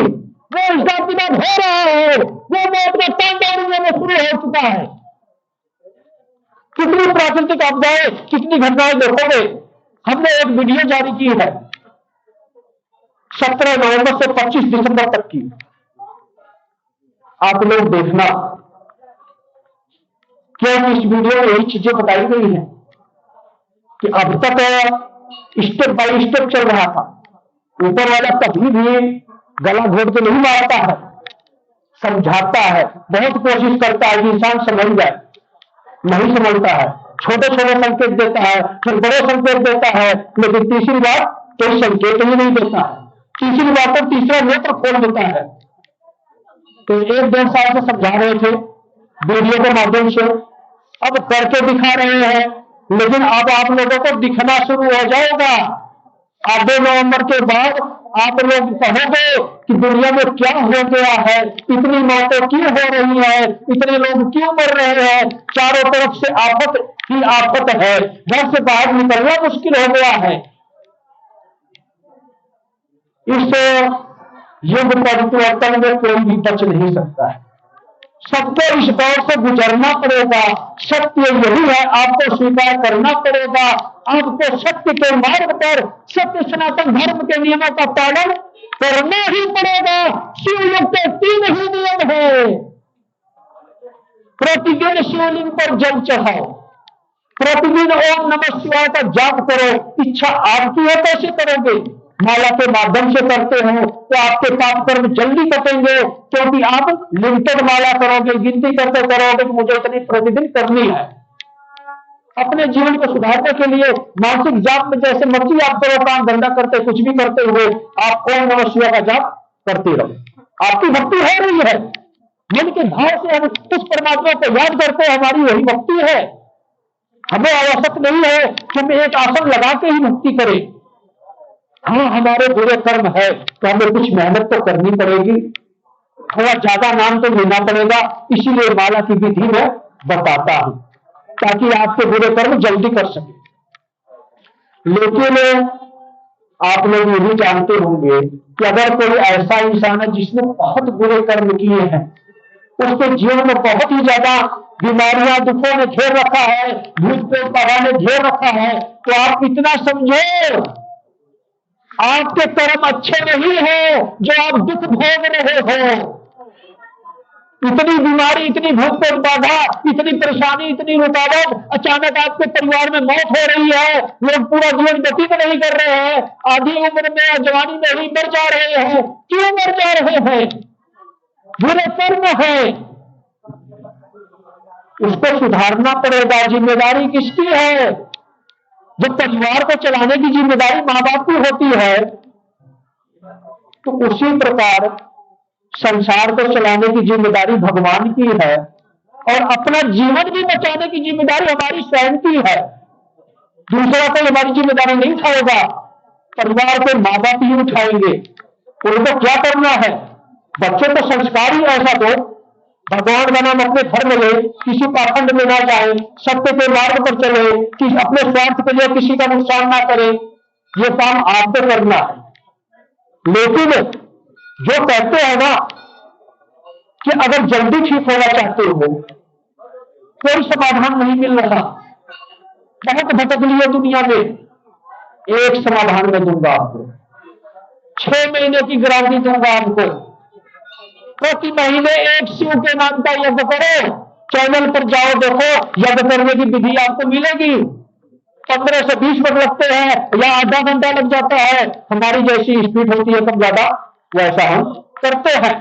5, 10, 15 मिनट, 20 मिनट का फर्क पड़ जाता है। लेकिन यज्ञ करने से हमारा स्वयं का फायदा है, हम स्वयं की भक्ति कर रहे हैं, हम उस शिव की तपस्या कर रहे हैं, हम अग्नि के माध्यम से जो आहुति ले रहे हैं, अपने श्रद्धा भाव समर्पण के साथ वो शिव को स्वीकार कर रहा है, क्योंकि अग्निदेव वचनबद्ध है कि मैं तेरे तीसरे नेत्र में रहता हूं। तो इंसानों का स्वरूप जो है, जो तेरे अंश अवतार है, इंसानों के शक्ल में जो तू पृथ्वी पर रहता है, मैं तेरे मूल रूप तक पहुंचाऊंगा। इंसान जो भी देगा अग्नि के माध्यम से उस तक पहुंचाऊंगा। आज वो काम कौन करता था? ब्राह्मण करते थे। कहते हैं ना, किराए के टट्टू किराए के गधे पाल लिए और हम बोझा ढो रहे हैं। तो हम पैसा देके कुछ भी करवा सकते हैं। वो इंसान पैसा लेके चला गया, उसके जीवन में काम आ जाएगा, हमारे आत्मा को शांति मिल गई। हमने तो भगवान का नाम का यज्ञ करवा लिया, पूजा पाठ करवा लिया। आज असली ब्राह्मण स्वयं को बनना पड़ेगा। शिव ने ब्राह्मणों का रोल खत्म कर दिया। कई ब्राह्मण दुनिया में नहीं पूजे जाएंगे। इस शिव युग में हर एक इंसान ज्ञानी होगा, महाज्ञानी होगा, ब्राह्मण ही नहीं महाब्राह्मण होगा। क्योंकि इस ब्राह्मणों को दुनिया की जिम्मेदारी दी गई थी, ब्रह्मा जी का ज्ञान दिया गया था, लेकिन ये ब्राह्मण इस कलयुग में अपने आप को नहीं संभाल पाए और अपने ज्ञान को परिवर्तित करके कलयुग के स्तर पर रखे। आज हम धर्म में, संस्थाओं में फंस गए हैं, अपने आप को भूल गए हैं, उस भगवान को भूल गए। इसलिए आप स्वयं ब्राह्मण हो, आप स्वयं भक्ति करो, आप स्वयं ज्ञान प्राप्त करो, 6 महीने आप यज्ञ करो, ऐसी कोई समस्या नहीं, आपके जीवन में टिक पाए, चाहे भूत प्रेत बाधा हो या कुछ भी हो। ये कल्कि की दुनिया है, कल्कि की दिव्य तलवार चलती है, काल पुरुष के दिव्य शस्त्र चलते हैं, त्रिशूल से लेकर सभी प्रकार के शस्त्र चलते हैं जो दिखाई नहीं देते। जैसा इस्तेमाल करना है हमें करना है, जैसी सोच रखेंगे वैसी हमारी बरकत होगी। हम बुरी सोच रखेंगे तो काल पुरुष वही संहार करेंगे, अच्छी सोच रखेंगे काल पुरुष वही शिव में ही स्वरूप है, हमारे अंगरक्षक बनकर हमारे समक्ष खड़े होंगे। तो इनकी अनेकों सेवाएं हैं। आप यज्ञ करना शुरू करो। मैं कहता हूं कि ऐसी कोई समस्या नहीं जो उस यज्ञ में आहुति बढ़कर शिव तक ना पहुंचे। ये बुरी आत्माओं की भी मुक्ति होगी यज्ञ करने के माध्यम से। जब इस पृथ्वी से बुरी आत्माएं जाएंगी तब ही इंसानों का जीवन सुखी होगा, इससे पहले सुखी नहीं हो सकता। झाड़ा झपटा लगवाने से, चमत्कार के नाम से कोई बुरी आत्माओं को खत्म नहीं कर सकता। हम स्वयं शिव के नाम का यज्ञ करें। जो आत्मा हमें नुकसान पहुंचाई है, हमारी स्वयं की भक्ति की शक्ति उस बुरी आत्मा को उसी आहुति में शिव तक पहुंचाएगी। लेकिन आज क्या किया जा रहा है? अल्ट पल्ट, इधर की आत्मा उधर ठोक दी पैसे लेके बुरा करने के लिए, उधर की आत्मा इधर ठोक दी। यही सब दुनिया में चल रहा है, सिद्धियां तंत्र मंत्र चल रहे हैं। तो कहने का मतलब ये है, मेरा समय हो गया है। देखो आरती का, और आज कार्तिक पूर्णिमा है। आज के दिन ही स्वयं शिव एक इंसान स्वरूप में भक्ति करके श्री त्रिलोक भारती जी के स्वरूप में प्रसिद्ध हुए। इस जगत में, इस संसार में सर्वश्रेष्ठ गुरु, सर्वश्रेष्ठ ही नहीं महासर्वश्रेष्ठ, क्योंकि महागुरु ही शिव है। वही शिव पृथ्वी पर आए हैं एक युग परिवर्तन करने वाले साधारण इंसान का मार्गदर्शन करने के लिए। ये गुरु नहीं, ये जगत गुरु है। और आज के जगत गुरु तो इंसान बन जाते हैं। हम अपना परिवार संभाल नहीं पाते हैं, अपना गांव संभाल नहीं पाते हैं, अपना शहर संभाल नहीं पाते हैं।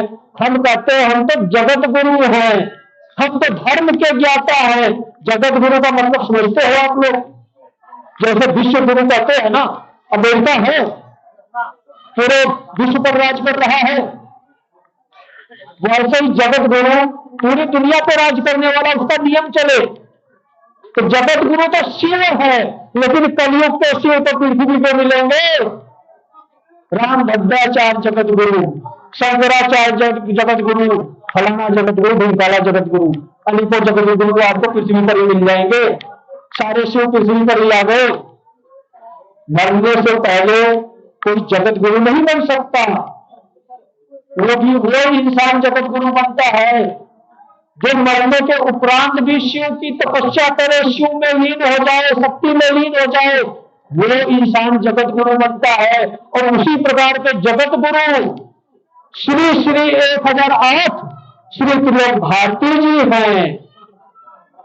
शिव युग में पूरी दुनिया के सर्व महान गुरु यही होंगे अन्य देवी देवता, संत महात्मा, ऋषि मुनि, तपस्वी या देवी देवता का ये सारा रोल खत्म होने वाला है। 2029 के बाद लोग भूलना शुरू कर जाएंगे, किसी को याद ही नहीं रहेगा कि कोई देवी देवता थे। अपने आप परिवर्तन शुरू हो जाएगा, नया युग शुरू होगा, नया नियम आएगा, नया कानून आएगा, नई व्यवस्था बनेगी पूरी दुनिया की। सतयुग के नियम चलेंगे, स्वयं की भक्ति होगी, अध्यात्म के गुरु होंगे, हर गुरु अपने आप में सर्वमहान होगा, कभी किसी को गलत मार्ग नहीं दिखाएगा, क्योंकि हर गुरु शिव से जुड़ा हुआ होगा। जो परमात्मा से जुड़ा होगा कभी गलत मार्ग नहीं दिखाएगा। गलत मार्ग तो सिंहासन पे बैठने वाला दिखाता है। मैं कभी सिंहासन पे नहीं बैठूंगा, मैं तो सिंहासन अदृश्य रखता हूं अपना। मेरा सिंहासन वहां लगता है जहां पर सिर्फ सजा देता हूं, क्योंकि पृथ्वी पर कर्म करना है। आपने जन्म लिया, आपको भी करना है। मैंने जन्म लिया, मुझे भी करना है। मैं अपना काम कर रहा हूं, आप अपना काम कर रहे हो। मुझे पता लग गया है कि मैं किस लिए आया हूं पृथ्वी पर, मैं वो कार्य कर रहा हूं। युग बदलने आया हूं, युग बदलूंगा। इंसानों को बदलने आया हूं, उनको बदलूंगा। जो इंसान नहीं बदलेंगे उनको हटा ही दूंगा। अब हंसोगे आप लोग, जो नहीं समझेगा वो तो हंसेगा, लेकिन जो समझ रहा होगा उसको मेरी बातों का बुरा नहीं लगेगा। वो एक एक बात समझता है कि हाँ ये क्या कह रहे हैं। मैं सिर्फ ये कह रहा हूं कि आपके जीवन में एक गुरु बनकर आया हूं, एक आपके प्राण बचाने के लिए भगवान बनकर आया हूं, दुनिया का भगवान नहीं हूं। ठीक है। और दूसरी बात, आपका उद्धार हमेशा के लिए करने के लिए एक गुरु की शरण में आपको छोड़ने आया हूं, जो स्वयं शिव है, पृथ्वी पर इंसान के स्वरूप में है। जैसे कि परमात्मा की आवाज किसी को सुनाई नहीं देती है कलयुग में, लेकिन मुझे सुनाई देती है। वही आप लोगों के समक्ष रख रहा हूं, बता रहा हूं। लेकिन जो कलयुगी इंसान है, जो पूजा पाठ भक्ति नहीं करते हो, तो कहते हैं भगवान है ही नहीं। भगवान नहीं है तो दुनिया कैसे चल रही है? उसको सुनाई नहीं देती आवाज। तो अगर आप श्री त्रिलोक भारती जी को अपना गुरु स्वीकार करते हो, ये जीवित नहीं है, एक गुरु नाम की शक्ति स्थापित रह गई है पृथ्वी पर, सिर्फ शिव में लीन हो चुके हैं। इनको आपको गुरु बनाना है, सर्वमहान। इनसे बड़ा आपके दुनिया, पूरी दुनिया में कोई गुरु नहीं है। सभी देवी देवता, सभी इंसानों का रोल खत्म हो रहा है। जिन्होंने जो कर्म किया वो चले गए। अब अगला रोल उनका आता होगा अगले युग में। ये आखिरी युग है, ये कलयुग है। कलयुग के बाद सतयुग आएगा, शिव की दुनिया आएगी, शिव युग शुरू हो रहा है। सतयुग का निर्माण कार्य चल रहा है, कल्कि काल चल रहा है। उसी कल्कि के कार्य को कल्कि काल कहते हैं। जो व्यवस्था विष्णु जी की तैयार की जा रही है, 21,000 वर्ष तक चलेगी, वही कल्कि काल कहलाता है। और जो जिस व्यवस्था को बनाने के लिए विष्णु ने शिव से मदद मांगी, शिव ने एक शिवगण को एक पुरुष के स्वरूप में पृथ्वी पर जन्म दिया, एक इंसान के स्वरूप में बनाया। उस इंसान की ये इच्छा है। मतलब शिव युग का निर्माण मैं कर रहा हूं, कल्कि काल को शिव युग में परिवर्तित कर रहा हूं। इसलिए विष्णु जी असमर्थ थे युग परिवर्तन करने में, उन्होंने शिव से मदद मांगी है। तो जब मैं शिव भक्त हूं, जब मैं शिवगण हूं, जब मैं शिव की शरण में रहता हूं, मैं कहां रहूंगा? शिव की शरण में रहूंगा। इसलिए हूं शिव को पृथ्वी में बुला रहा हूं, शिव युग में बुला रहा हूं। 2029 के बाद शिव और शक्ति पृथ्वी पर विराजमान होंगे और शिव की शरण में सभी देवी देवता, संत महात्माओं की आत्माएं विश्राम मुद्रा में जाएंगी, जो अन्य युगों में कार्य करती थी। विश्राम करेंगी 21,000 वर्ष तक। जब सतयुग शुरू होगा पुनः दोबारा, तब वो दिव्य आत्माएं और वो देवी देवता अपने अलग अलग स्वरूप में पृथ्वी पर हम इंसानों के लिए ही आएंगे, हमारा उद्धार करने के लिए ही आएंगे। यही वजह है कि हम इंसानों को भी अच्छे कर्म करने चाहिए। और मुझे खेद है कि मैं सारी बातें आगे तक नहीं ले सकता हूं, समय नहीं है इतना। तो संक्षेप स्वरूप में आप लोगों को यही बताना चाहूंगा कि ये युग परिवर्तन है। भगवान भी पृथ्वी पर आ रहे हैं और भगवान ही इंसान है। शिव युग 21,000 वर्ष तक चलेगा।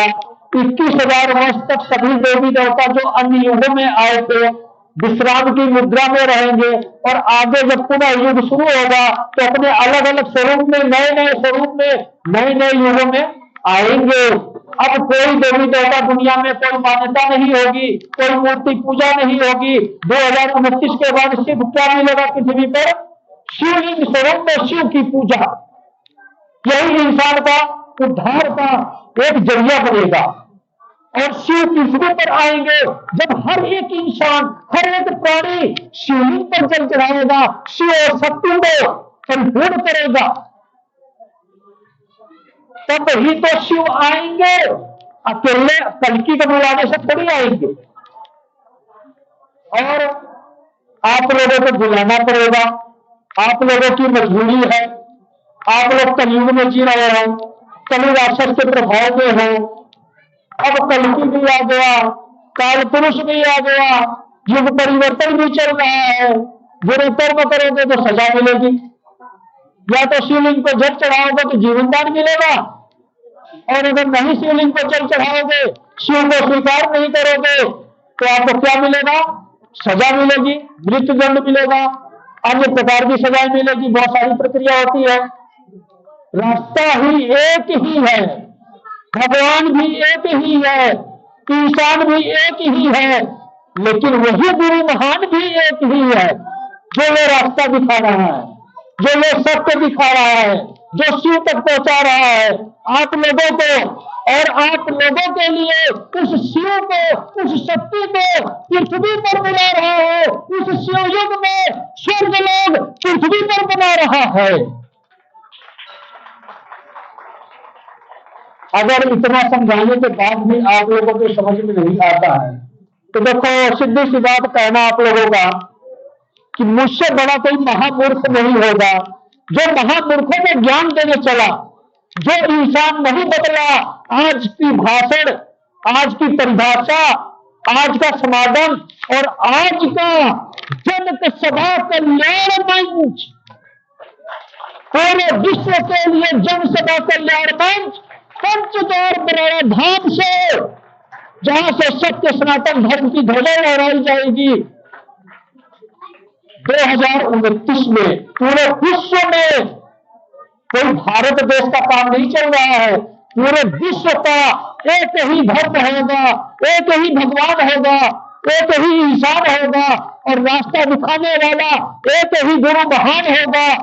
और शिव को आना पड़ेगा, इस पृथ्वी लोक पर आना पड़ेगा 21,000 वर्षों तक। जब तक काल पुरुष का कार्यकाल चलेगा तब तक शिव इसी पृथ्वी लोक पर रहेंगे। इसके बाद सतयुग में स्वर्ग लोक या अन्य प्रक्रिया चलेगी, नरक लोक, स्वर्ग लोक की। अभी सभी नियम नए आएंगे। बिल्कुल पहला नियम आपका है शिवलिंग के नियमों का पालन करना। 3 प्रक्रिया है, शिवलिंग पर जल चढ़ाना है, ओम नमः शिवाय का जाप करना है, महीने में एक शिव के नाम का हवन करना है, सिर्फ ओम नमः शिवाय स्वाहा बोलकर, एक गुरु को माध्यम बनाकर, जरिया बनाकर। अध्यात्म का गुरु होना चाहिए। तो आप चैनल पर देखोगे, हवन करने की प्रक्रिया आपको मिल जाएगी। और अब मैं आप लोगों से इजाजत लेना चाहूंगा। उम्मीद करता हूं कि शायद कोई भी ऐसा इंसान नहीं होगा जो मेरी बातों से संतुष्ट ना हुआ हो, क्योंकि जब आपकी आत्मा संतुष्टि होगी तभी परमात्मा बन पाएगी। बातें सुनने से कुछ नहीं होता है, कर्म आपको करना पड़ेगा।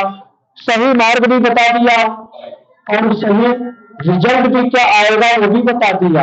अच्छे कर्म करोगे तो अच्छा परिणाम, बुरे कर्म करोगे तो बुरा परिणाम। इससे पहले आपने जो किया देरी हुई, लेकिन अब किसी काम में कोई देरी नहीं होगी। 2025 की दीपावली की अर्धरात्रि 12 बजे से नियम बदल चुका है। जो जैसा करेगा तुरंत तत्काल में पाएगा, चाहे कोई बाबा श्री त्रिलोक भारती जी का भक्त हो या दुनिया का कोई भी इंसान हो। नियम कानून दुनिया का जितना भी बनाया हुआ उस शिव और शक्ति का सारा रजिस्टर बही खाता मेरे पास है। मैं प्रतिदिन देखता हूं और प्रतिदिन क्या बजता है, महाकाल के लिए डमरू। जब डमरू बजता है तो दुनिया में तांडव होता है। जब तांडव होता है तो तीसरा नेत्र खुलता है। जब तीसरा नेत्र खुलता है तो इंसान के जीवन में विपदाएं आती है। विपदाओं को ज्यादा बढ़ाओ ना, भटके हुए जो है उनको भी समझाओ। अपने परिवार से हो या परिवार के बाहर से हो, हम दूसरे की मदद करेंगे, दूसरे के जीवन को बदलने की कोशिश करेंगे तो हमारा उद्धार होगा, हमारे पाप कर्म कटेंगे। उसी को कहते हैं पुण्य का काम, उसी को कहते हैं कि क्रांतिकारी आंदोलन। यही क्रांतिकारी आंदोलन होना चाहिए, क्योंकि हमें वो क्रांति नहीं फैलानी है जिसकी वजह से किसी इंसान के जीवन में कोई घोर विपदा आए।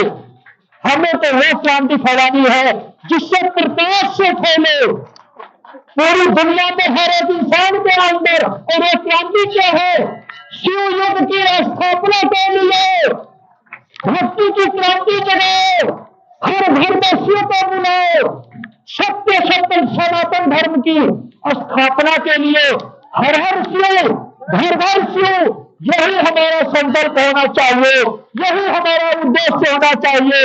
क्योंकि अगर तुम कहते हो कि मैं हिंदू हूं तो गर्व होना चाहिए कि शिव के वंशज है। दुनिया में कोई इंसान नहीं है जो अपने आप को जाति और धर्म में बांटे, क्योंकि भगवान का संदेश है कि सिर्फ इंसान का धर्म इंसानियत है, वही सनातन है और इंसानियत ही धर्म है। सत्य सनातन धर्म की स्थापना के लिए एक से एक नए शिव युग का निर्माण करने के लिए हमें वो क्रांति पूरे विश्व में फैलानी होगी, घर परिवार से लेकर पूरे समाज में फैलानी होगी। दुनिया का यही सत्य है। जब तक हम अपने जीवन को नहीं बदलेंगे, अपने आप को नहीं बदलेंगे, हम अपने घर में खुशियां कैसे ले आएंगे। दुख लेना चाहते हो, कलयुग के नियमों का पालन करो, जाति धर्मों में बटे रहो, हिंदू मुस्लिम सिख ईसाई करते रहो। अगर चाहते हो कि तुम्हारा उद्धार हो, तुम्हारा कल्याण हो, दुनिया एक हो, सभी शांति से जिए, तो आपको एक होना पड़ेगा, एक को ही एक बनाना पड़ेगा। भगवान एक है, शिव शक्ति एक है, वही एक है, कल की कुछ नहीं है। कल की है तो सिर्फ गुरु है, मार्ग दिखाने के लिए आया है, उद्धार करने के लिए आया है, क्योंकि भगवान नहीं है। जो असली भगवान है उसको सभी लोगों को पहचानने के लिए आया है। वही शिव, वही शक्ति, वही स्त्री, वही पुरुष इस पृथ्वी पर भी है। तो सबसे पहले मैं अपने गुरु जी के चरणों में अभिवादन करना चाहता हूं, क्योंकि उनके आशीर्वाद के बिना मैं एक कदम नहीं चल सकता। और उनकी इच्छा है कि मैं भले भांति कामयाबी हासिल करते जा रहा हूं, दुनिया की नजर में गिरते जा रहा हूं। क्योंकि जो सत्य के मार्ग पर चलेगा तो कभी इंसानों में दुनिया उस पर पागल समझती है। तो पागल कब होशियार बन जाता है, और पागल वही होशियार होता है जो भगवान की भक्ति में पागल होता है। तो मैं अपने गुरु की शरण में रहकर भगवान की भक्ति करता हूं। मेरे भगवान मेरे गुरु हैं। अगर मैं अपने गुरु को समर्पण करता हूं तो मेरे गुरु कहां भेजते हैं, असली भगवान के पास भेजते हैं। आज मेरे गुरु उस असली भगवान को मेरे अंदर बुला दिए। ये देखो चमत्कार, ये होता है स्वयं की भक्ति का चमत्कार। हर एक इंसान को ऐसा ही बनना होगा। जो इंसान ऐसा नहीं बनेगा वो वैसा बनेगा। कैसा बनेगा, नरक लोक में जैसे राक्षस होते हैं, प्रेत आत्माएं होती है, वो वैसा बनेगा। और उस इंसान को कौन मिलेगा, कल की नहीं मिलेगा, काल पुरुष, महाकाल की शक्तियों के साथ चलने वाला इंसान। जिसके साथ हर प्रकार की शिव की शक्ति है, एनर्जी है, पावर है, जो कलयुग को रोकने के लिए आया है, कली राक्षस को उस रणनीति में फंसाने के लिए आया है। सब ये रणनीति तय की गई है कि कली राक्षस को सभी इंसानों के अंदर से बाहर कैसे निकाला जाएगा। सिर्फ यही तरीका है कि यही मात्र यही रास्ता मिला है, यही विकल्प मिला है। हर इंसान में परिवर्तित होना पड़ेगा। शिवमय दुनिया, शिवमय जगत, शिवमय संसार बनाना पड़ेगा। जब तक हम ये कार्य नहीं करेंगे कभी राक्षस कभी प्रकट नहीं हो सकता, उसका वध नहीं हो सकता। इसीलिए मैं कहता हूं इस दुनिया में बचेगा तो कौन बचेगा? शिव और शिव भक्त। ना कोई अल्लाह के बंदे रहेंगे, ना कोई वाहेगुरु के बंदे रहेंगे, ना कोई सिख के धर्म के बंदे रहेंगे, ना कोई यीशु मसीह के बंदे रहेंगे, ना किसी संस्था के नाम से कोई धर्म चल रहा है उसके नाम से बंदे रहेंगे। अगर कोई बचेगा तो वो शिव भक्त बचेगा। चाहे धर्म कोई है, संस्था कोई है, भगवान एक है, शिव एक है, माँ बाप हमारे एक है, वे भी आत्मा के भी माँ बाप एक ही है। ये बात तो पूरी दुनिया भूल गई है। क्या कहूं मैं, क्या समझाऊं दुनिया वालों को? अब दूसरे में आता है तो अपना जीवन बचा लो, अन्यथा जैसे चल रहे हो चलते रहो। कल की बात क्या पड़ी है आप लोगों को बचाने की? कल की तो आपकी बात टेंशन फ्री है, सिर्फ कल्याण करने के लिए आया है, भक्तों का कल्याण करने के लिए। किसी भी देवी देवता के भक्त है, सबका कल्याण करने के लिए आया है। राक्षसों से लड़ने के लिए, कली की सेवा से लड़ने के लिए काल पुरुष आया है। कल की ही शिव को बुलाया है, शिव का ही दूसरा स्वरूप आया है काल पुरुष का। काल पुरुष तो अपने आप देख लेगा धर्मियों को। कल की में कोई जीत नहीं है, मानो या ना मानो, पहचानो या ना पहचानो। कल की तो बस एक ही बात कहता है कि जब तक शिव युग चलेगा कल्कि की पूजा कभी नहीं होगी। कल्कि के नाम का जो मंदिर बन रहा है वो शिव को समर्पित होगा। कल्कि को कुछ नहीं चाहिए, कल्कि तो अपने चोले में है, आज वस्त्र में है, कल वस्त्र भी हो जाएगा, एक तपस्वी का जीवन भी धारण कर लेगा। कल्कि तो कल्कि है, भगवान को नहीं कुछ चाहिए। तो ये समझता है मैं पाखंडी हूं, मैं वो हूं जो आप देख नहीं सकते, और मैं वो हूं जो आपको दिखा दूं, वो कोई दिखा नहीं सकता। ये श्री त्रिलोक भारती जी का दरबार है, जगत गुरु महान गुरु का दरबार है। यहाँ पर सत्य चलता है, यहाँ पर शिव की शक्ति चलती है। वही शिव की शक्ति जो जिसने अपना स्वरूप दिया है इस पृथ्वी पर स्त्री और पुरुष का, वही शिव की शक्ति चलती है। यहाँ पर कोई असत्य नहीं चलता, कर्मों का हिसाब किताब सबका होगा। इसीलिए मैं समझाता हूं, जब हमारे बाबा जी इतने अच्छे हैं, आपको असली रास्ता दिखा रहे हैं, अपने कर्मों को जल्दी कटवाओ, सिर्फ यही 3 प्रक्रिया अपने जीवन में अपनाओ। देखो बाबा श्री त्रिलोक भारती जी कितना जल्दी आपका कार्य करते हैं, आपका दुख बहुत जल्दी खत्म करेंगे। बुरे कर्म हमने किए हैं, सजा हमें ही मिलेगी, माफी चाहिए तो कर्म करना पड़ेगा, झुकना पड़ेगा। नहीं झुकेंगे तो माँ बाप हमें नहीं सुख देंगे, माँ बाप को आंख दिखाएंगे, माँ बाप हमें लताड़ेंगे, मारेंगे। वही प्रक्रिया भगवान के साथ भी होती है। हमें सारे कर्म करने चाहिए। सबको दिखाने वाला आज आ गया है, और कोशिश करो। देखो, सबसे मेरा हाथ जोड़कर निवेदन है, क्योंकि आप लोगों की तरह मैं साधारण मानव हूं, मैं तो भगवान नहीं बनना चाहता। भगवान में सतयुग में बनूंगा, सतयुग में मेरी पूजा होगी शिव के तीनों स्वरूप के नाम से। जो कलयुग को परिवर्तित करने आता है तो अगले युग में पूजा होती है। और आज के कलयुगी इंसान कल की मंदिर अभी बना दिए, कल की तो जीते जी। भगवान की पूजा होती है कि इंसान की पूजा होती है? चाहे कोई साधु महात्मा हो बीच में, चाहे सरकार हो, इससे नहीं मतलब।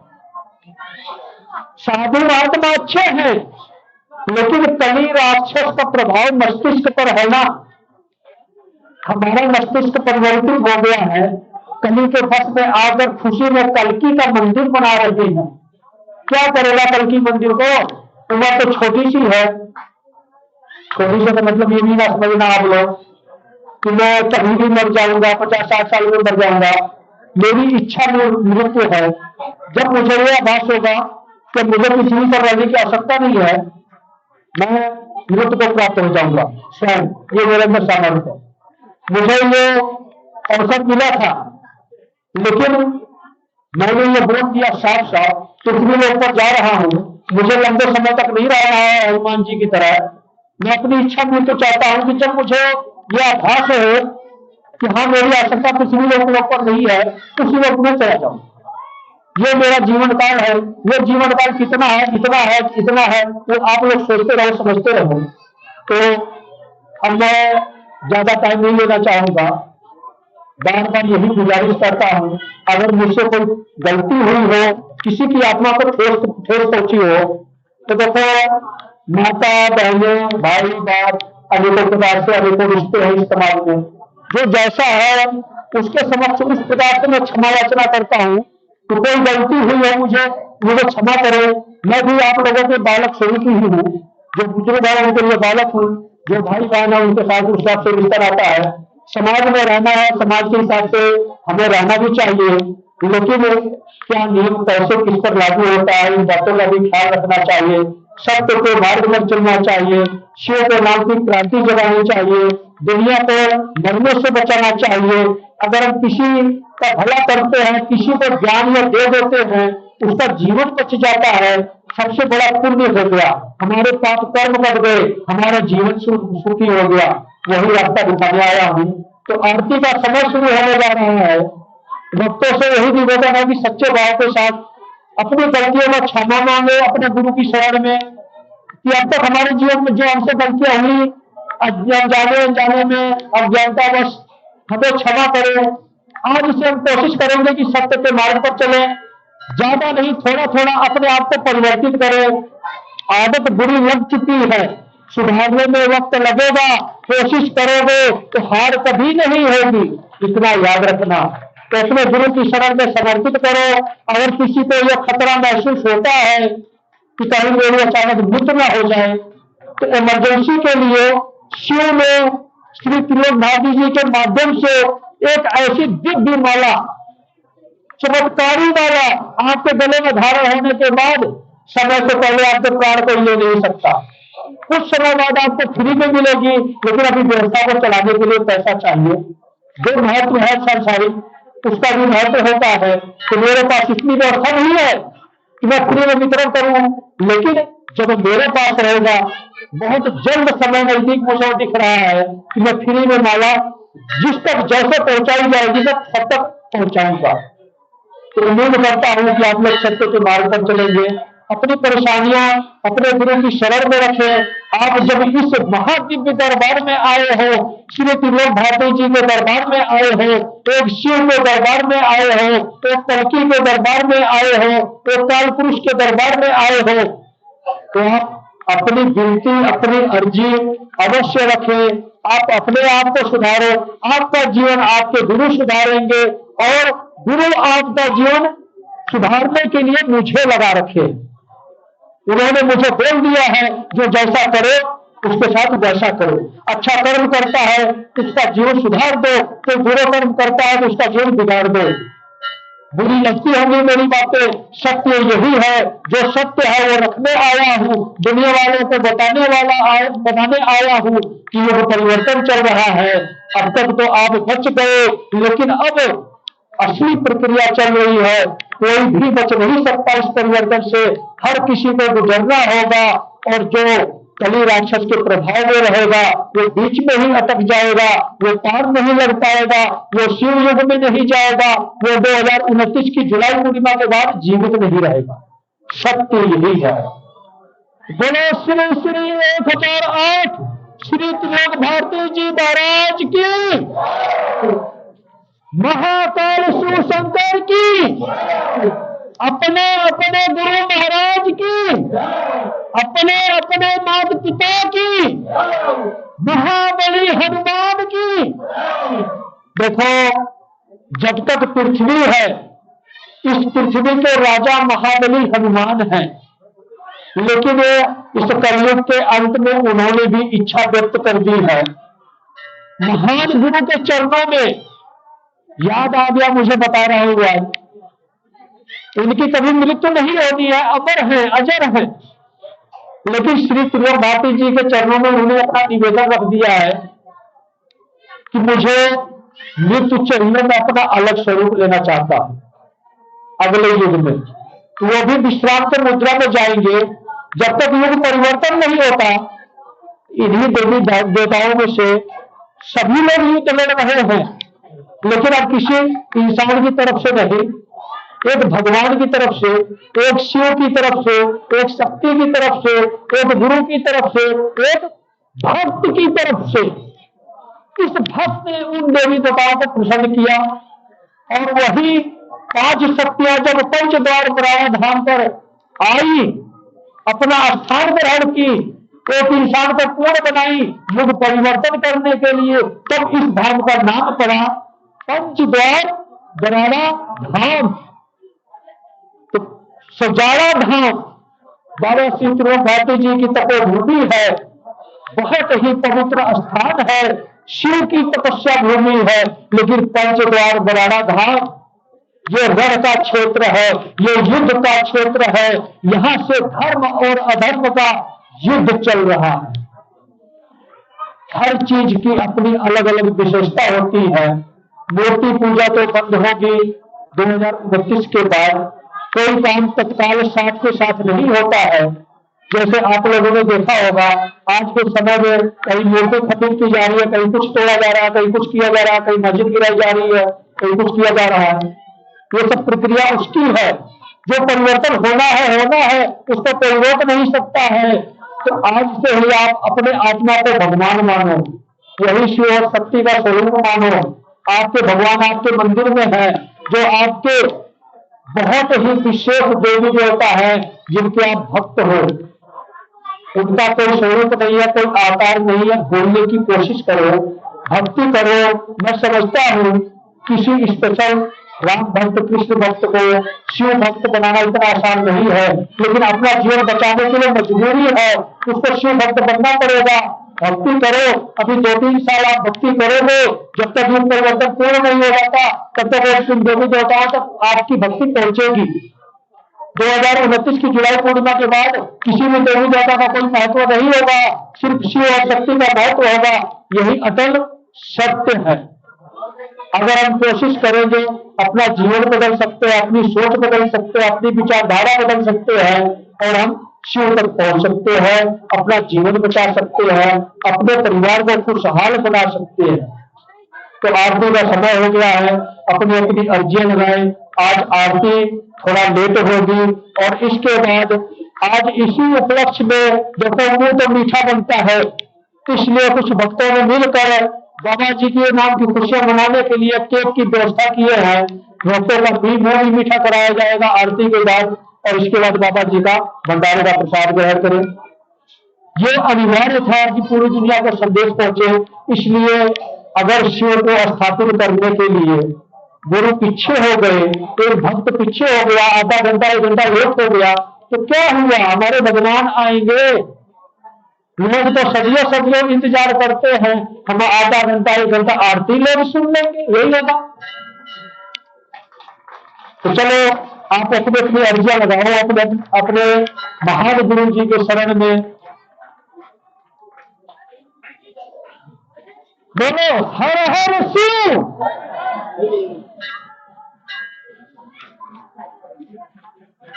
इसकी बैटरी बोल गई।